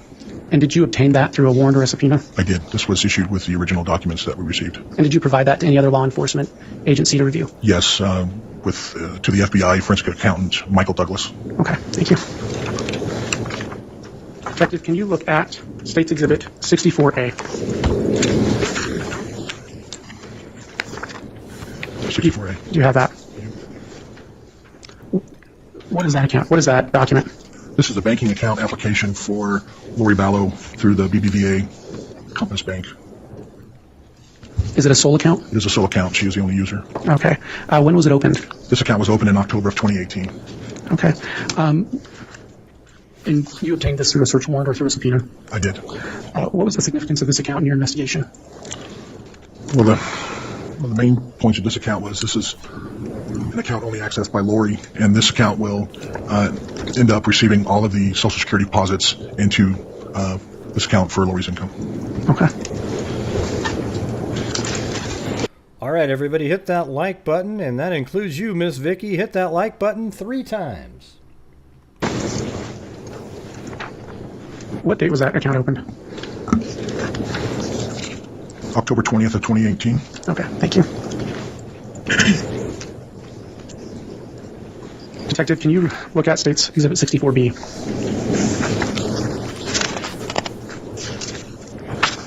64B? Yes. Okay. What is that document? This is a sample statement, monthly statement for Lori Vallow's 3229 account for BBVA. It runs from, I believe, August through January of 2020. Okay. Mr. Wood, sorry to interrupt. I want to clarify where we're at on that particular exhibit with the court's copies. So that was, what did you say it was, 64? I'm sorry. I think I said 64A. I meant 64B. Okay. We've got one that's just marked 64. And as long as the witness has got them, these might just be a courtesy copy issue. Well, I'd like to make sure defense has the accurate. Yeah, let's see if there's sub. So 64's got subparts. And does the court have 64B? And if I could inquire of the defense, they have 64B? I have 64 and 64A. We have 64B. We don't have a 64B. We brought an extra. Okay. Does counsel have a copy of 64B? Detective, what is State's Exhibit 64B? This is the monthly statement printout for Lori Vallow's BBVA 3229 account from August 2019 through January of 2020. Okay. Excuse me. I'm going to call your attention to a deposit made on 8/28. Can you see that? I can. And I'm going to ask if you can use a pointer to point that out to the jury. Thanks, Snarky Cinderella. Right here, about the middle of the page, is a deposit for $1,859 from the Social Security Department. All right. Do you know who that deposit was? Do you know who Social Security benefit that was? That benefit is assigned to Tylee Ryan. How do you know that? Well, in my investigation, I learned when there's multiple deposits made into a single account for people receiving benefits, they're each given us an identifier. And in this case, for Tylee, you see the numbers 4121, and that would be from Tylee's received death benefits from her father, Joe Ryan, when he passed away April 3rd of 2018. And his is the last 4 numbers of the decedent's Social Security number, and then there's a designation C1, and that stands for child. Hey, AS, is there any updates on the other case? Your friend, or I'm not sure if they're your friends or family member. So she's a child receiving benefits for the decedent, Charles, correction of Joe Ryan. Okay. And your investigation, is this the first deposit of Social Security into this deposit, or I apologize, into this account? Yes. And where was Tylee Ryan receiving her Social Security before this? As previously stated, she was receiving money into her account that she shared with her mother from the Chase Morgan account, the 3918 account. Okay. And well, Shogun, if they were just able to amass the 144,000, the world would have ended, but they weren't able to put that together. So God changed his plans when their 144 didn't take place. This account was a sole account for Lori Vallow, correct? Correct. What date, I believe I already asked, but what date was that deposit made? On the 28th of August. What was significant to you in reviewing these records about that date? It was right before the family moved to Idaho, and also we had learned. What is it that in that case? To me, it's so obvious that the boyfriend did something, but was he able to present something to them where they sort of don't know if it was him or not? I mean, it just seems so obvious. I don't get it. That on or about August 20th, Lori Vallow had contacted the Social Security Administration and requested to have Tylee's direct deposit from the JP Chase Morgan account changed to this personal account of Lori Vallow. Okay. Was there any other significance of that to you? Not at this time. Okay. I'm going to call your attention to a deposit made. It's on the third page of the document if you want to turn to it. Okay. A deposit made on September 18th. Okay. Try and if you could use a pointer. There's 2 deposits made that day. Can you describe those? Yes, they're showing 2 deposits on September 18th from the Social Security Administration. One is for the amount of $3,902, and the one right below it is a deposit for $4,157. Okay, and are you able to identify what those deposits are, where they come from? Yes. How can you describe that? Again, when there's multiple deposits coming into an account from Social Security, they give each account a special designation ID number. In this case, we have the last 4 of the decedent Charles Vallow's Social Security number. His Social Security number is 436029801. I don't mean that. I told you exactly what it was. And then we have the designated C1 for the child. In this case, it would be for J.J. Vallow. Okay. And are those... What do you mean? What do I mean? We said it out loud many times. It's Paxlovid. Okay. Regular monthly payments? No, this is the first installment. So when she applied for her benefits in August of 2018, this is sort of back pay that she gets from when they generated their paperwork. Okay. Detective, and so that deposit was made September 18th? Correct. Are you familiar through your investigation with the Rexburg Police Department when the last known proof of life for J.J. Vallow is? Pertinent to our investigation, J.J. was... Hey, well, Star, send me the link if that's a new interview to me, all right, to my email. Thanks. Killed 5 days later. 5 and 6 days later. Detective, you mentioned earlier that this account, this BBVA account ending in 3229, received from August on all the Social Security payments. Yes. Okay. And you've reviewed this document for those payments? Yes. Detective, did you... It's actually an antiviral Paxlovid. Did you prepare a chart that summarizes, or I shouldn't say summarizes, but demonstrates the deposits of Tylee Ryan's Social Security... let me re-ask this. Did you prepare a chart that demonstrates all of Tylee Ryan's Social Security deposits?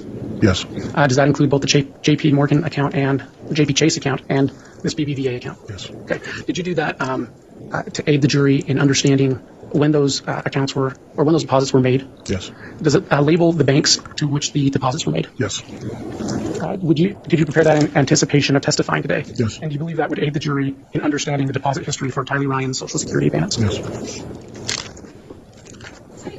Yes. Detective, could you look at State's Exhibit 84? Okay. Detective, is this the demonstrative chart that I've just been talking to you about? Yes. Oh my God! What's going on with this ivermectin crap in here? Okay, maybe it worked for some people. I don't really know, but no, it's not. Okay, it's Paxlovid. It's the anti-coronavirus. It's an antiviral for having COVID. Okay, as soon as you detect that you have COVID, the moment you detect it, go get that thing. Okay, as long as you can do it without interaction with drugs. I'm not sure why all these people keep jumping in with this stuff. It's weird. Yeah, ivermectin is made for humans and animals.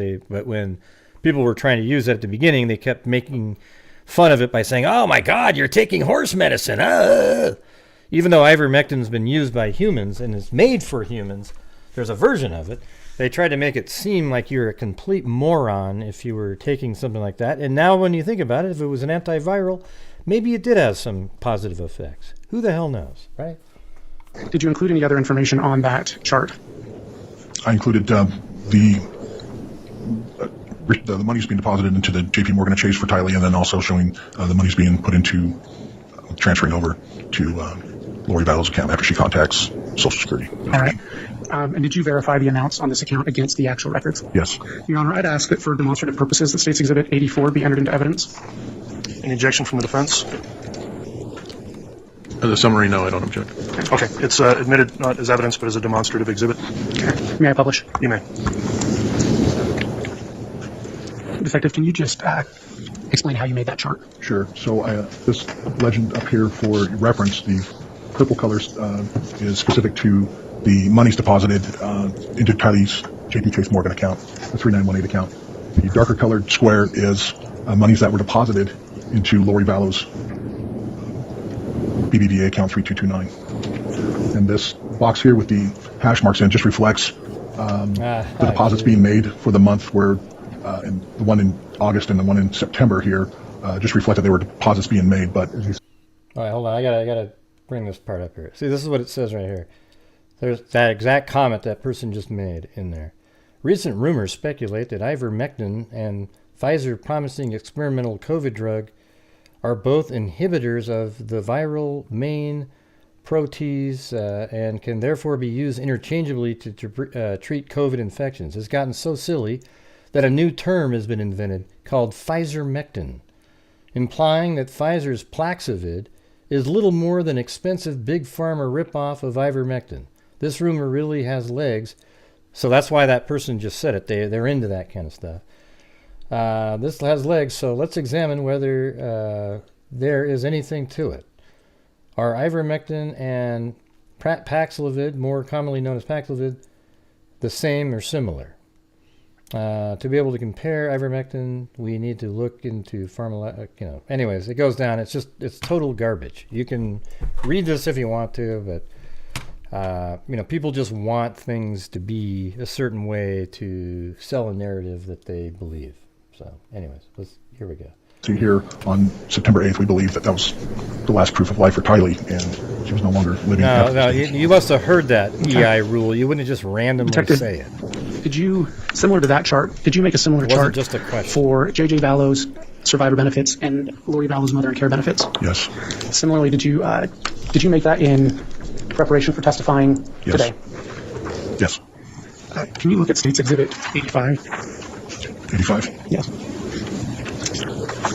And Detective, did you list the entirety of deposits for J.J. Vallow's Social Security? Okay, let me just looking through this from August to through January. There are 29 deposits into Tylee's account from Lori's account, and then they were turned around and monies were sent out to Colby on those same days. Okay. So, Detective, just to clarify, we had... I wonder if Lori was thinking Colby would keep it for her or something. You testified earlier about Tylee's joint account with Lori with JP Chase. Mm-hmm. And this is Tylee's joint account with Lori on BBVA. Correct. And as part of your investigation, did you compare and contrast the nature of the spending, expenditures, and deposits on the two accounts? Yes. How do they compare to each other? They're complete opposites. How so? Whereas the Tylee's account for the Chase Morgan account, she is very active in that account making daily purchases, and they are all in person for the most part, overwhelmingly in person purchases. This account, you can see as they were heading up the valley from Arizona into Idaho, her last in-person stops in Utah, and from then on it's the overwhelming majority. Everything is done online, which is opposite of what her spending habits were with the other account. Thank you. Detective, can you look at State's Exhibit 66A? Okay. Your Honor, in light of our recent sidebar, there are three different Social Security numbers on these accounts, and so I'm going to attempt to, if it's all right with the court and counsel, just publish but not show those numbers. I agree with that, Mr. Wood. That's fine if you want to try to avoid having the entire Social Security number revealed.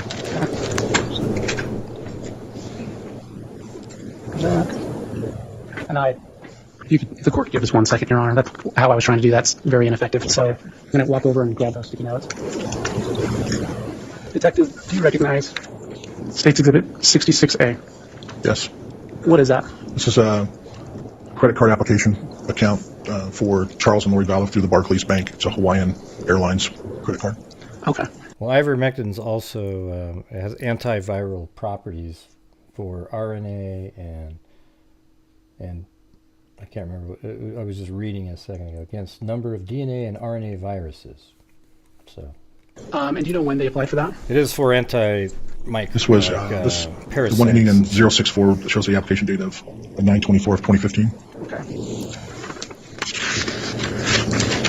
Can you look at application 52471125? Okay. When was that applied for? On the same date, 9/24 of 2015. Okay. Oh, really? Well, Plato right there in the chat took Paxlovid too. And then application 5655662600. This shows a date of April 19th of 2016. Okay, thank you.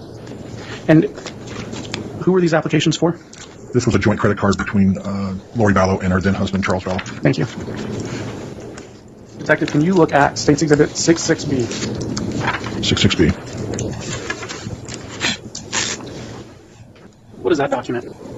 This is a monthly statement for the Hawaiian Airlines Barclays credit card for this account that we just looked at. Okay. Was there, in your investigation, was there anything? Oh yeah, why is there a rainbow Zen kitty and a rainbow Zen? I don't get it. Are you the same person, or what's going on? Significant about the information you found on this page? There are two. Okay, what are they? It shows it.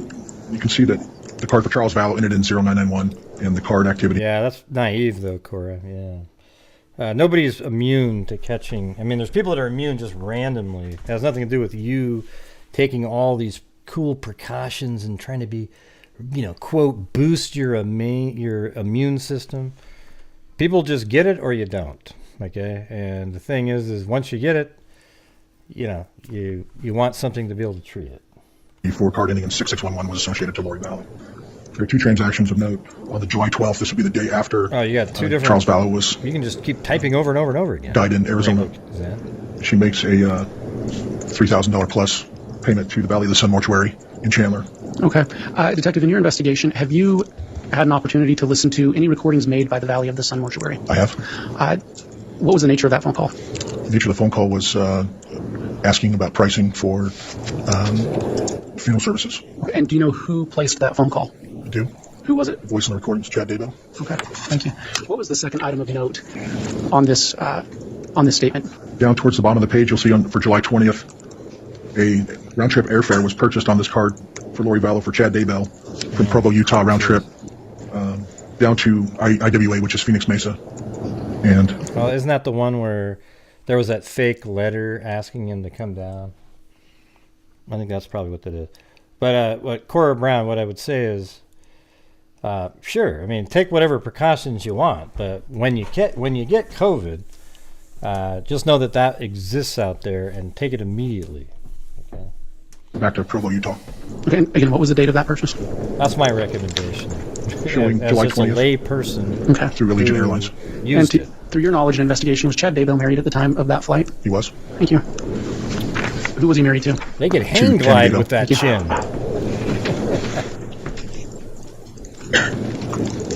Right. Detective, can you look at State's Exhibit 66C? Okay. What is that document? The document is a monthly statement form for the Barclays MasterCard of Alex Cox, and this is the account no problem that Lori has shared with her Hope you brother don't Alex. catch it. Okay. How do you know she shared it? So on the monthly statement form, it shows purchase activities, and in reviewing these documents, you see February shows Alex only, and then as we were looking through them more, then we came across, we found a card that was being assigned to Lori Vallow. Can you describe what you see on this page of that document? So this is the March monthly statement form for the account held by Alex Cox, and it's showing a purchase activity for Lori Vallow for a card ending in the last four of 9259. Okay. And for your investigation, was there anything of note that you found on this page? Sure. We know that purchases were made for round-trip airfare for Tylee back in March for her and her friend, Brianna Gill. They flew round-trip from Phoenix to Hawaii. And then later on down, we have March 14th, there's a purchase for round-trip airfare from Allegiant Airlines that was purchased for Chad Daybell from Idaho Falls, Idaho to Phoenix Mesa, and then back to Idaho Falls. And what year were those purchases made in? These were made in 2019, in early 2019 March. So in March, so that was before Charles Vallow was killed? Correct. And pursuant to your knowledge and investigation, was Lori Vallow still married to him at that time? Yes. And Chad Daybell was married to Tammy Daybell? Correct. Did you find any indication that Charles Vallow had a card on this account? He did not. Okay. Did you serve a subpoena or a warrant to obtain that document? I did. Okay.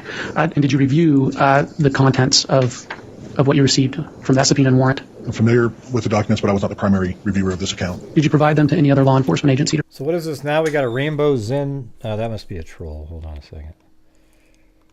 Hold on one second. Yeah, hold on.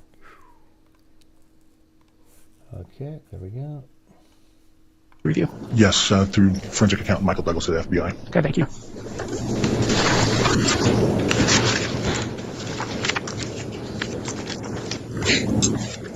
Detective, can you look at State's Exhibit 63D?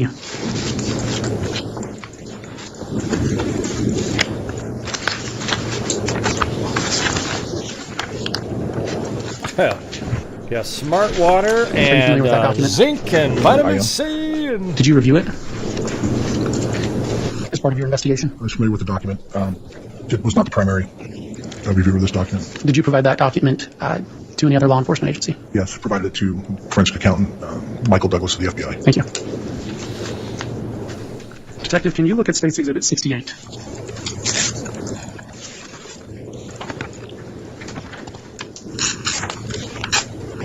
What is that? This is the, I don't have what's on the screen depicted as, I don't have that in my possession. In the Vallow hand, the witness, what's been marked as State's Exhibit 68? Yes. Your Honor, I'm going to make sure the defense has a copy of that before we do anything with that document, and we'll circle back to it later. All right, so that's Exhibit 68, correct? Well, it should have been marked as 68A. Okay. So we will correct that and make sure the court has a corrected copy as well. All right. That document is the rental application that Lori Vallow. Thanks, Scout. Dude, man, you're still up. Yeah, I mean, here's the thing, everybody. If you're a moderator, don't feel obligated that you have to stay all the way through the evening and stuff like that. I mean, it's not, I appreciate you being here and things like that, but I think we have enough where, we're doing these late night shows. You don't have to. But I appreciate he always says, to everyone who has helped to support Gray Hughes by Super Chat, PayPal, subscribing, and hitting the like button, thank you. Perfect statement. Thank you very much. Filled out and applied for housing for the Rock Creek Townhomes yes, from Blue Sky property. Okay. Have you reviewed this document? I have. Was there anything of note on it to you? There was. What was that? Well, two things stood out. When this application was filled out, I believe in August, maybe late August. I don't have the document in front of me, but it depicts Lori stating that her income is $5,740, and that number is reached if you were to add all of the Social Security deposit monies that she was receiving from Tylee herself and JJ. It adds up to that sum. Okay, and is that found on this page? Yes, right down here in the bottom left-hand corner. Okay. Wait, Rainbow Zen said Rainbow Zen was the name of a hippie commune in the 70s, I heard. Hey,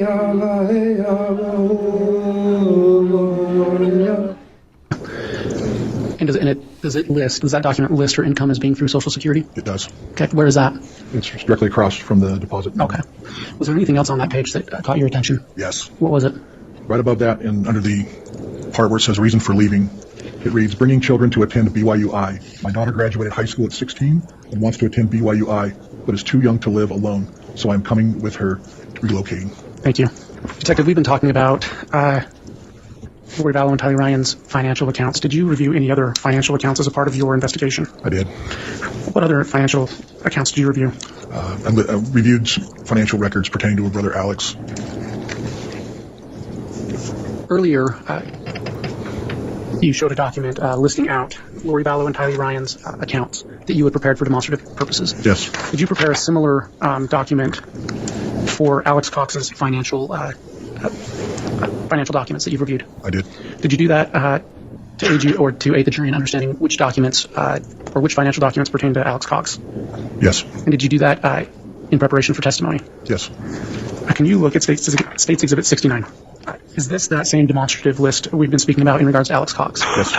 Your Honor, I'd ask that for demonstrative purposes only that State's Exhibit 69 be entered into evidence. Any objection? No, Your Honor. May I publish? Yes, that exhibit submitted not as evidence but as a demonstrative exhibit. Detective, can you just tell the jury I'm going to time you out, what Zozo. accounts you and documents you reviewed in regards to Alex Cox's financials? So this is a financial account attribution list for Alex. We obtained documents from financial institutions. The ones that are pertinent, we believe, are listed here. The top one is for Desert Financial Credit Union. It's a personal account. The account number is 7175. We spoke of the Barclays joint account that she shared. Okay. And then you testified that that amount was deposited into his Desert Financial account, correct? Correct. Okay. Is there anything else of significance about his application? Yes, he states for the reason for the loan was personal medical expenses. Okay. Throughout your investigation, did you find When was any that, significant Chris? medical Yeah, it's been around expenditures for a between the while. time of that loan and the time he died in December? No. I think they're really pushing it out there now, though, Chris 22. It's an emergency use drug. But, I can just testify for me and Chris here, my wife, it worked, like, phenomenal. They're just absolutely froze it in its tracks, and then it got better and better and better and better and better and better and better. Boom. Now, there is a rebound in some people because it almost got it all. And there's some people out there saying that they maybe should do like 7 days of it or something. But like it almost got it all, and then it can actually come back. It's the same infection, but it didn't quite get it all. But when it comes back, it's generally less severe because you've already got these antibodies in your body. So there you go. You look at States Exhibit 72A. That's only in like 5% of the people. Okay. Do you recognize that document? I do. Did you serve a warrant or a subpoena to obtain those records? I did. And did you review those records? I'm familiar with those records, but I was not the primary reviewer of these records. Did you provide those records to another law enforcement agency? Yes. Who was that? Forensic accountant Michael Douglas of the FBI. Okay.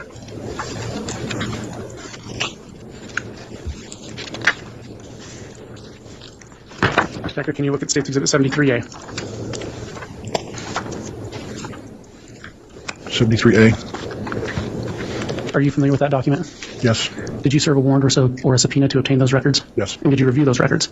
I'm familiar with the records, but I wasn't the primary reviewer of these records. Did you provide these to Mike Douglas of the FBI as well? I did. Okay. That's what I was saying. I just said you got to tell them what they need to hear. Find an underlying condition, and you'll just get it. Okay. Detective, can you look at States Exhibit 74A?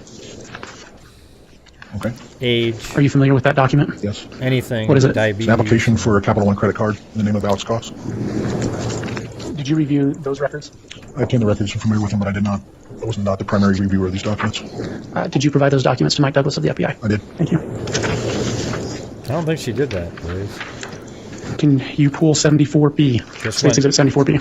His account just what went is to that? Nothing. This is a second application to Capital One for a credit card in the name of Alexander Cox. Did you review those records? I obtained the records, but I was not the primary reviewer of these. Similarly, did you provide those to Mike Douglas of the FBI? Yes. Detective, can you look at States Exhibit 75A? Okay. Are you familiar with those records? I am. And did you obtain those through a warrant or through a subpoena? Yes. Did you provide those? No, it's not just for immune. It's anything. You could have like an irregular heartbeat, or had a stroke before, or overweight, or there's literally you can find one of them. Okay. Documents to Mike Douglas of the FBI? I did. Thank you.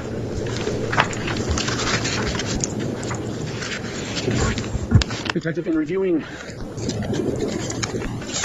Alex Cox's financial information, specifically the Desert Financial, did you prepare a demonstrative chart to show a timeline of his financial records and spending? Yes. Did you do that in anticipation of testifying? Yes. And is that chart also a timeline? Yes. Did you do that to aid the jury in understanding the timeline of some of his banking and the events of this case? Yes. Can you look at States Exhibit 86?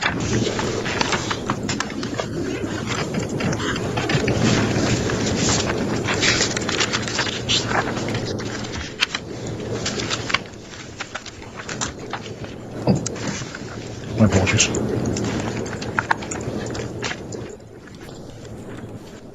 Okay. Is that the document you and I have just been discussing? Yes. And do you believe that would aid the jury in understanding the timeline and financials of Alex Cox? Yes. Your Honor, for demonstrative purposes only, I'd ask that States Exhibit 86 be entered into evidence. Any objection? No, Your Honor. All right. Exhibit 86 can be admitted as a demonstrative exhibit. Thanks, It's not Tiny Lee. evidence. May I publish for the jury? Yes. Good to see you, Tiny Lee. Can you describe what you created on this chart?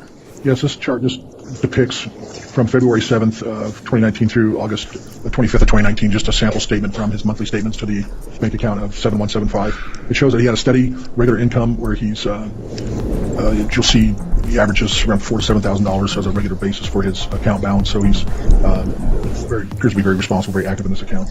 And from September 1st, he quit his job and moved to Idaho. And he had no regular income after that. There's a couple other areas in here that of note. As you see here, on August 9th, he obtained his... Well, I'm just to let you know, I'm lucky. I have a father who's was one of the best nephrologists on the planet. Still, a great doctor. Just does consulting now, and a brother. So, like, I get to as soon as I said I had it, he goes, "Oh, get Paxlovid." So I'm gonna go get it. It's like he knows what he's talking about. $21,000, and this is around this time, this is when he last received his paycheck from Heritage Financial, so he's got no further income coming in after this $21,000 deposit. As you see here, this bracket here beneath the timeline shows from August 10th to October 24th. Alex, according to his account review, it makes 46 gun-related purchases on this account. And the last box, 36 guns.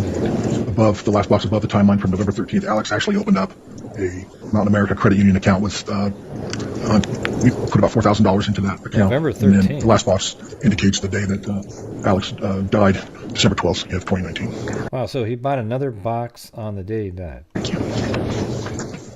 Detective, as part of your investigation, did you review financial records for Chad Daybell? I obtained documents for Mr. Daybell. I did for this case, correct? Okay. Are those documents that you testified earlier that you handed multiple documents over to Mike Douglas of the FBI? Is that the documents you obtained for Chad Daybell? Is that something you did with any of those? Yes. Okay. But did you write warrants and serve subpoenas and obtain documents on financial documents for Chad Daybell? I did. Okay. You provided two lists so far called financial account attribution lists, one for Lori and Tylee, one for Alex Cox. Did you prepare a similar list for the documents you received for Chad Daybell? Yes. Okay. Did you prepare that in anticipation of testifying today? Yes. Can you look at State's Exhibit 76?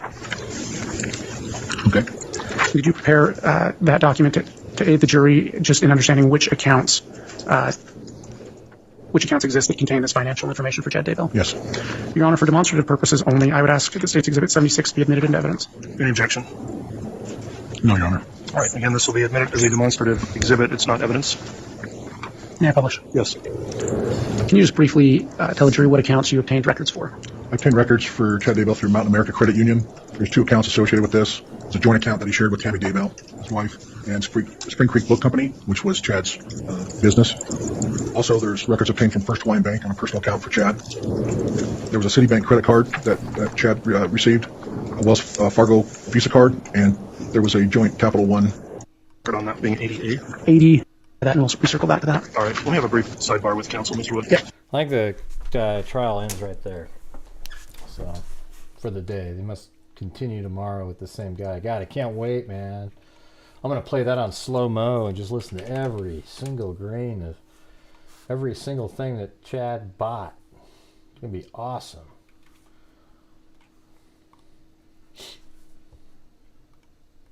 Let's see. I gotta go in a second, so let me get through the... So thank you out there. Thanks for making it, we got into the notebook realm tonight. Thanks to Kubi, Milas, a new member, Scoutin' Dude, Danielle, Zozo, Tosh, Scoutin' Dude, Katie Lucas, Annabelle Stealth, Lori Fisher, WNC Granny, Adniram, Gloria Batari, Jay Tharp, Kathy Fried Maker, Allie Cake, Eugenie, Tracy, Tosh, Caligal 3, Travelin' Teresa, Mickey Duff, Matthew Ludovico.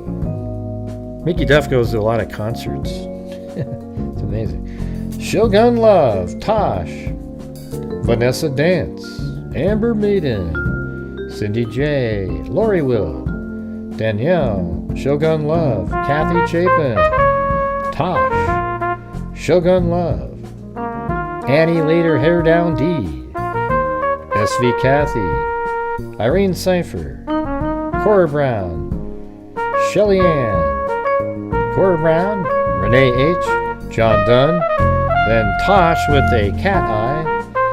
Sheppy Mom. American Lady. Fly by Night. Adniram. Dr. Luminous. Fly by Night. John Dunn. Kathy Shiflett.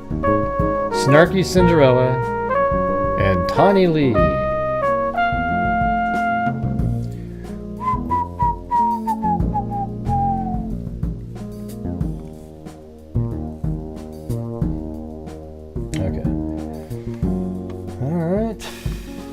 This will be for the new blue notebook that is somewhere out in production world somewhere.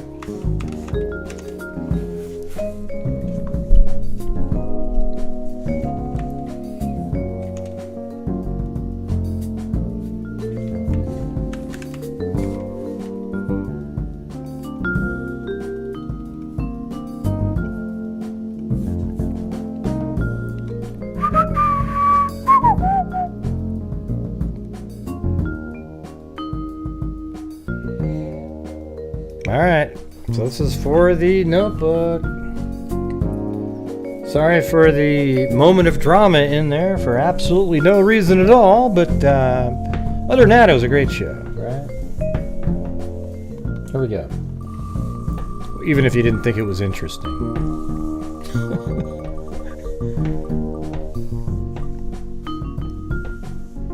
Whoa, it went over to Cora Brown at the last second.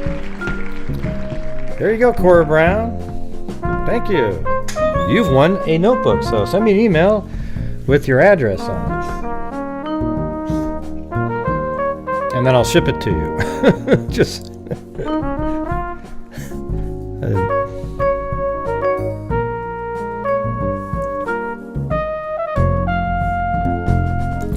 Alright, well, you guys, thank you very much for watching tonight. We'll see you bright and early in the morning for day number 12, I think, of the Letitia Stout trial. An absolutely riveting, well, maybe not with the guy that was on there today, but, you know, some interesting stuff going on there. Who knows what tomorrow will have to offer? We never know. Well, thanks, Mickey Duff. Alright, yeah, even with this, there's no videos.